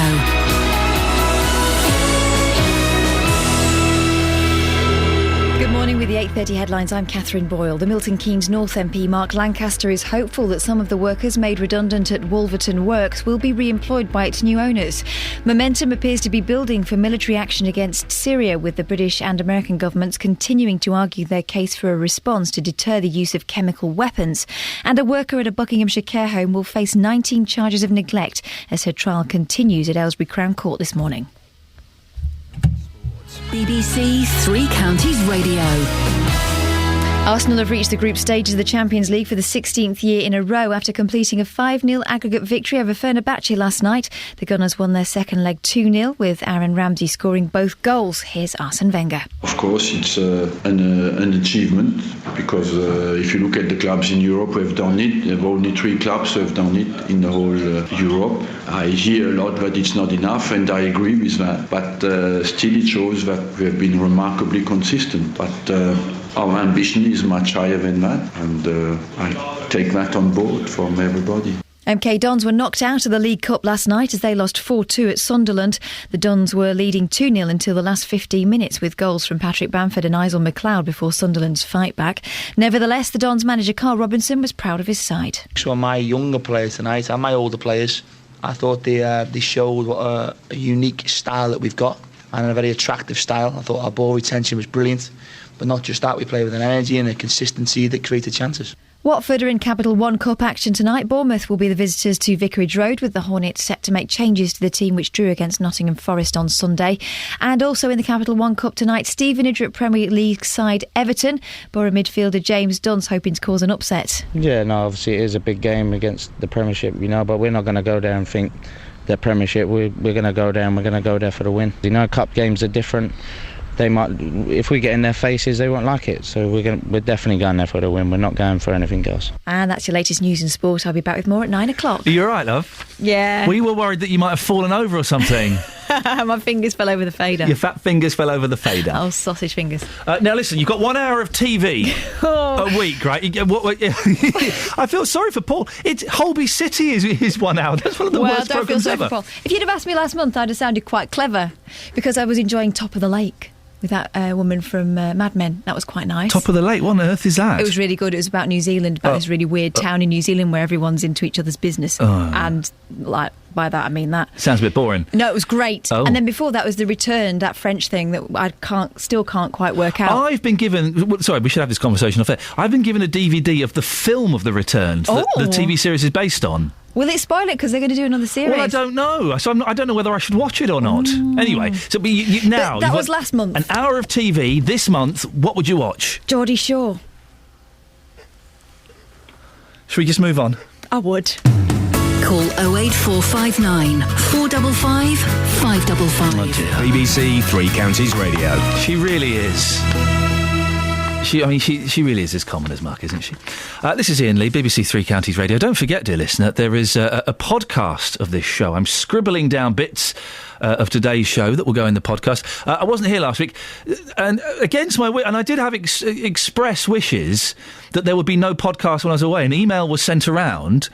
And then I get a phone call on the last day of my holiday from Justin Daly. All right, Lee, all right, big man, yeah, I'm doing a podcast, all right, girls, and just want to check it's all right with you. It's not all right with me. Oh, right, it's too late. So if you want to hear Justin Daly filling in for me last week, I shan't bother. 59 minutes of pure tedium. Anyway, if you go to iTunes and type in Iain Lee, IAINLEE, you can hear Justin Daly filling in for me last week. It's also on the BBC podcast page as well. And it turns out once it's up there, this is what I've been told, once it's up there, you can't take it down. We'll see about that. In the last 30 minutes of the show, talking about TV and talking about lazy British workers and tougher immigrant workers. 08459 455 555 is the telephone number. April's in Luton. Good morning, April. Good morning. You've got an hour of TV a week to watch. Yeah. What would you watch? Something on BBC 4 probably. Oh, for goodness sakes. Is that still going? Yeah. You want to watch a programme about an 18th century mill? Or a German composer? Really?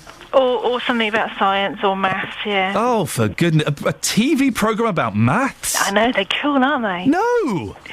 Science programmes, I'll give you. Nina and the Neurons, yes, I'll watch an hour of that. Oh, dear. She's good, Nina. She I know why people get scabs now. Uh-huh. Okay. Right. So, April. Yes. What do you want? We're talking about TV. Oh, yes, that was it. I knew that was a reason, yes. Go on. Could you get rid of your TV? No, because it does have some good functions. Yeah. We don't watch a lot of TV, and thanks to you, although my son's mostly upset, we don't watch TV at dinner time anymore. Oh, but now, because I said that watching TV at dinner time was a big no-no. Yeah, and I went home that day and I said, right, from now on, no TV at dinner time, and he's absolutely gutted. And how old's your son? 4.5. In your face, 4.5-year-old! I totally owned you. Well, good. You see, I'm informative, entertaining, but more importantly, educational. So we are sticking to it, but TV is a balance thing, isn't it? And when I was growing up, I watched loads of TV. It didn't turn me into an unhappy, unbalanced person. You sound a bit miserable.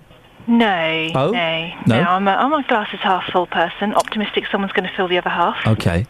Kids' TV programmes now are much better than they were in the 70s. They are, but my son doesn't really like watching them. Oh. I mean, as an example, on Monday he cycled 16.2 miles. What? He's 4.5? Yeah, I know.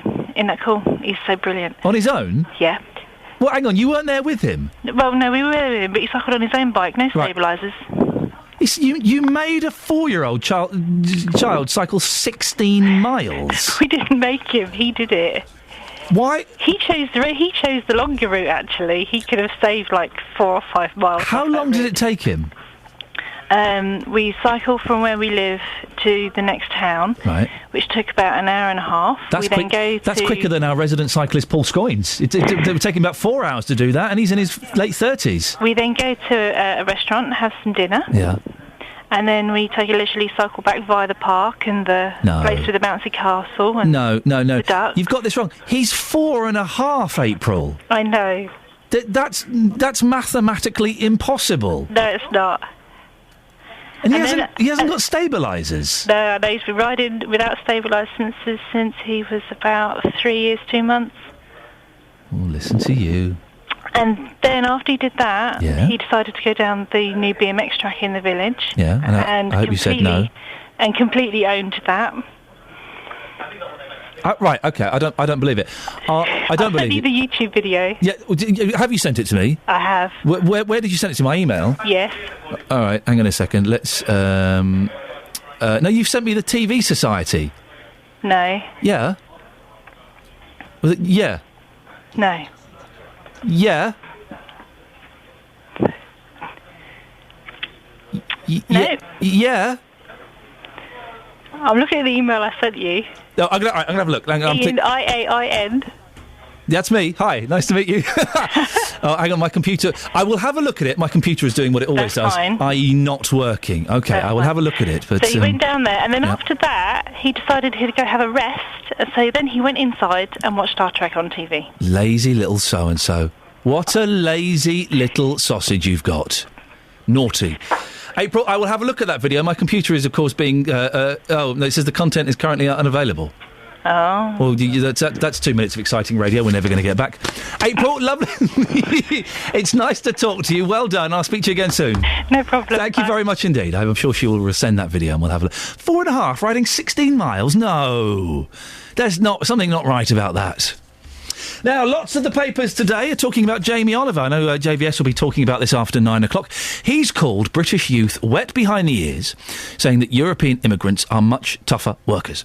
The 38-year-old said that all of his restaurants would shut immediately if he had to find only British staff. In an interview with Good Housekeeping magazine, he says he has mummies phoning up for 23-year-olds saying, "My son is too tired on a 48-hour week." He says our immigrant friends are stronger and tougher. Well, is he right? 08459 455 555. Joined now by Chris Slay, who is the Managing Director of the international recruitment agency Skills Provision. Chris, is Jamie Oliver right? Are immigrant workers tougher? Yes, in a word. To put things in context, you've got to remember that the Brits are known as the whinging Poms in places like Australia.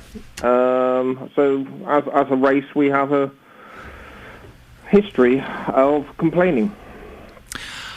So it's not just a generational thing then. It's not the 20-somethings nowadays. It's inherent in our DNA. I believe that's the case, yes.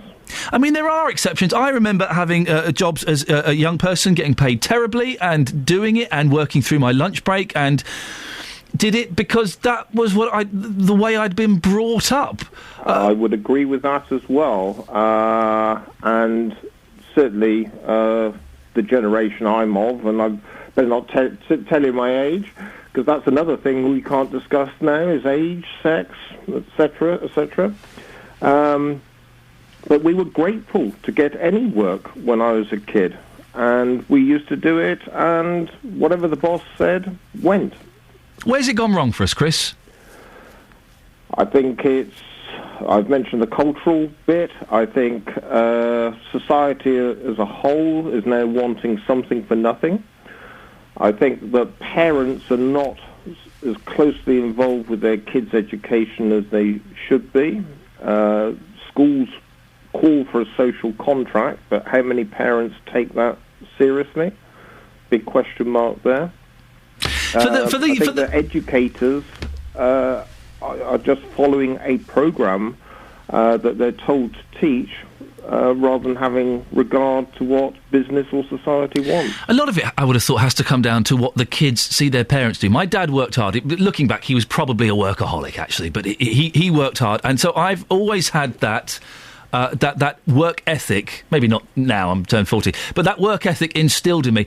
I'm guessing lots of kids aren't seeing that in their parents. I think that's very true. You've got parts of the UK where you've got second and third generation unemployed that have created and brought up families being totally supported by the state. What they see is what you tend to get. And it's a real problem for us as a society. What are the Europeans doing right then that we're not? How come they do have this work ethic?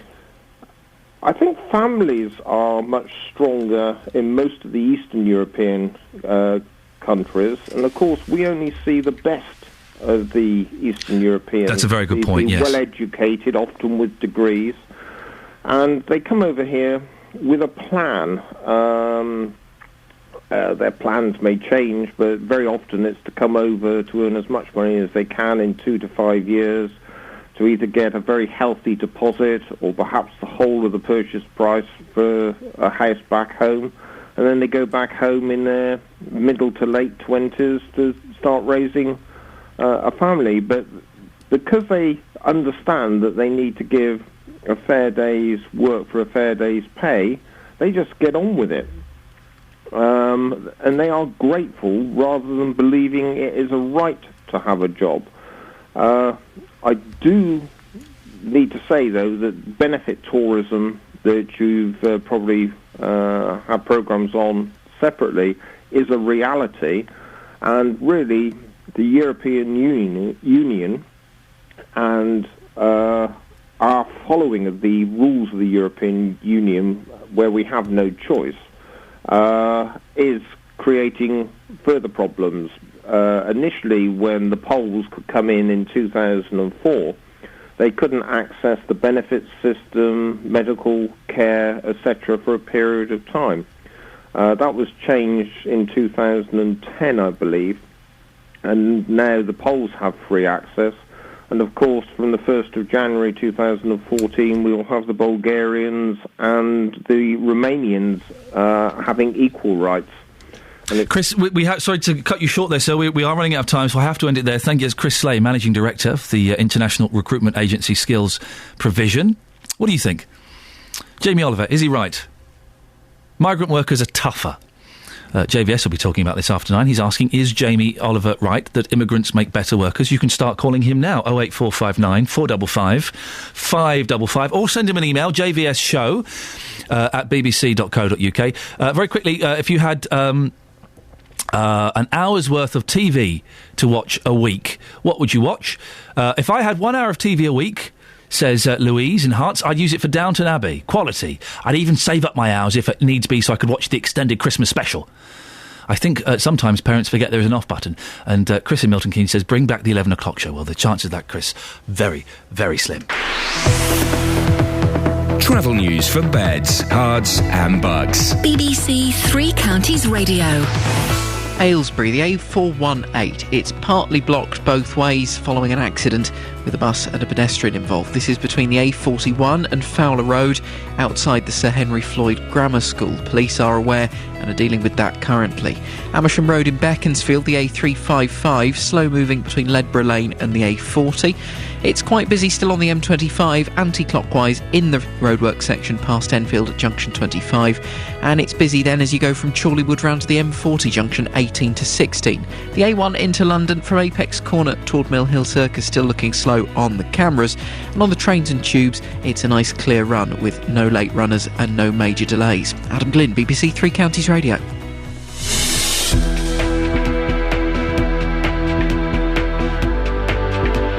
Right, 8:47 or thereabouts. It's Wednesday the 28th of August. I'm Iain Lee. These are your headlines on BBC Three Counties Radio.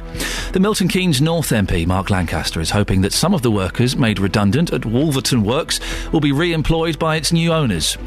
Momentum appears to be building for military action against Syria, with the British and American governments continuing to argue their case for a response to deter the use of chemical weapons.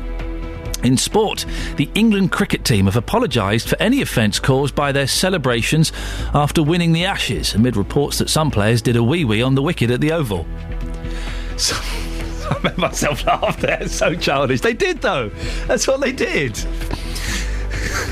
So sorry. Coming up, could you get rid of your television? The government is warning of the extent to which children's health and anxiety levels are being affected by too much screen time. We'll talk more about it before 9, but before that, let's get the weather. Here's Wendy. Beds, hearts and bucks weather. BBC Three Counties Radio.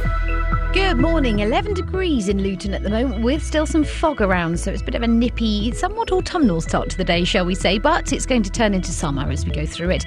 I should think by sort of late morning we will see some sunshine, some brightness breaking through, and this afternoon we'll all have a bit of blue sky, so temperatures then will get to around 22 or 23 degrees Celsius, feeling pleasant enough for the time of year.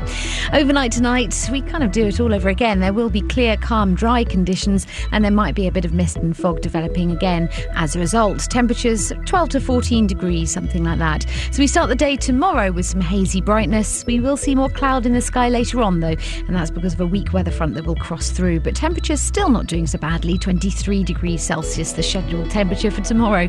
For Friday, another sunny start, but there will be another cloudy afternoon, and that cloud actually might produce a little bit of rain in the evening and overnight into Saturday. But for Saturday itself, the sunshine will return. It will be a tiny bit fresher at 19 or 20 degrees Celsius, but actually both days on the weekend not looking too bad at all. That's how it's looking for now.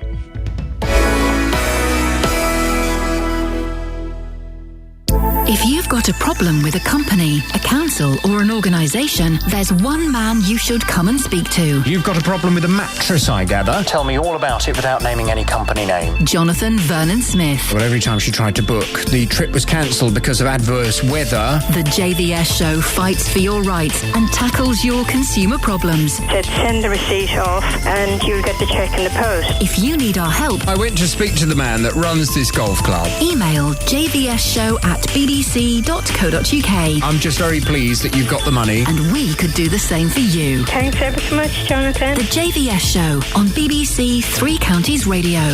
08459 455 555 is the telephone number. Should you wish to give me a call, you'll be more than welcome to join me. Now, yesterday on the programme I was talking about Dial-A-Ride, the coordinator of the service in... This is a great bit of news here. The coordinator of the service in Luton, which was withdrawn 2 weeks ago, said he's annoyed the council has made it look like the decision was their fault. Dave Barrett came onto the programme critical of comments from the leader of Luton Borough Council, Hazel Simmons, who said they were irresponsible to take the service away. Both sides very passionate and felt very strongly that perhaps they had been slighted by the other, but wanted to do the best for the people. Were reluctant to talk to each other. Well, I suggested they should sit down and have a chat about it over a coffee. And I'd even buy it, and I'd buy them croissants as well. I'm not sure it's as simple as that. At the moment, all we've managed to do is put an interim service into place. Sit down and talk with him. Find something in the longer term. Dave, Hazel. David and Hazel, I meeting up isn't going to solve this problem. Listen to me, Ian. We need to have a proper business plan for him about what he needs. Hazel, that's not clear. Hazel, just put all of that business stuff to one side. Why don't you start by going to a Costa and sitting down and just having a chat for an hour, just seeing and having a chat.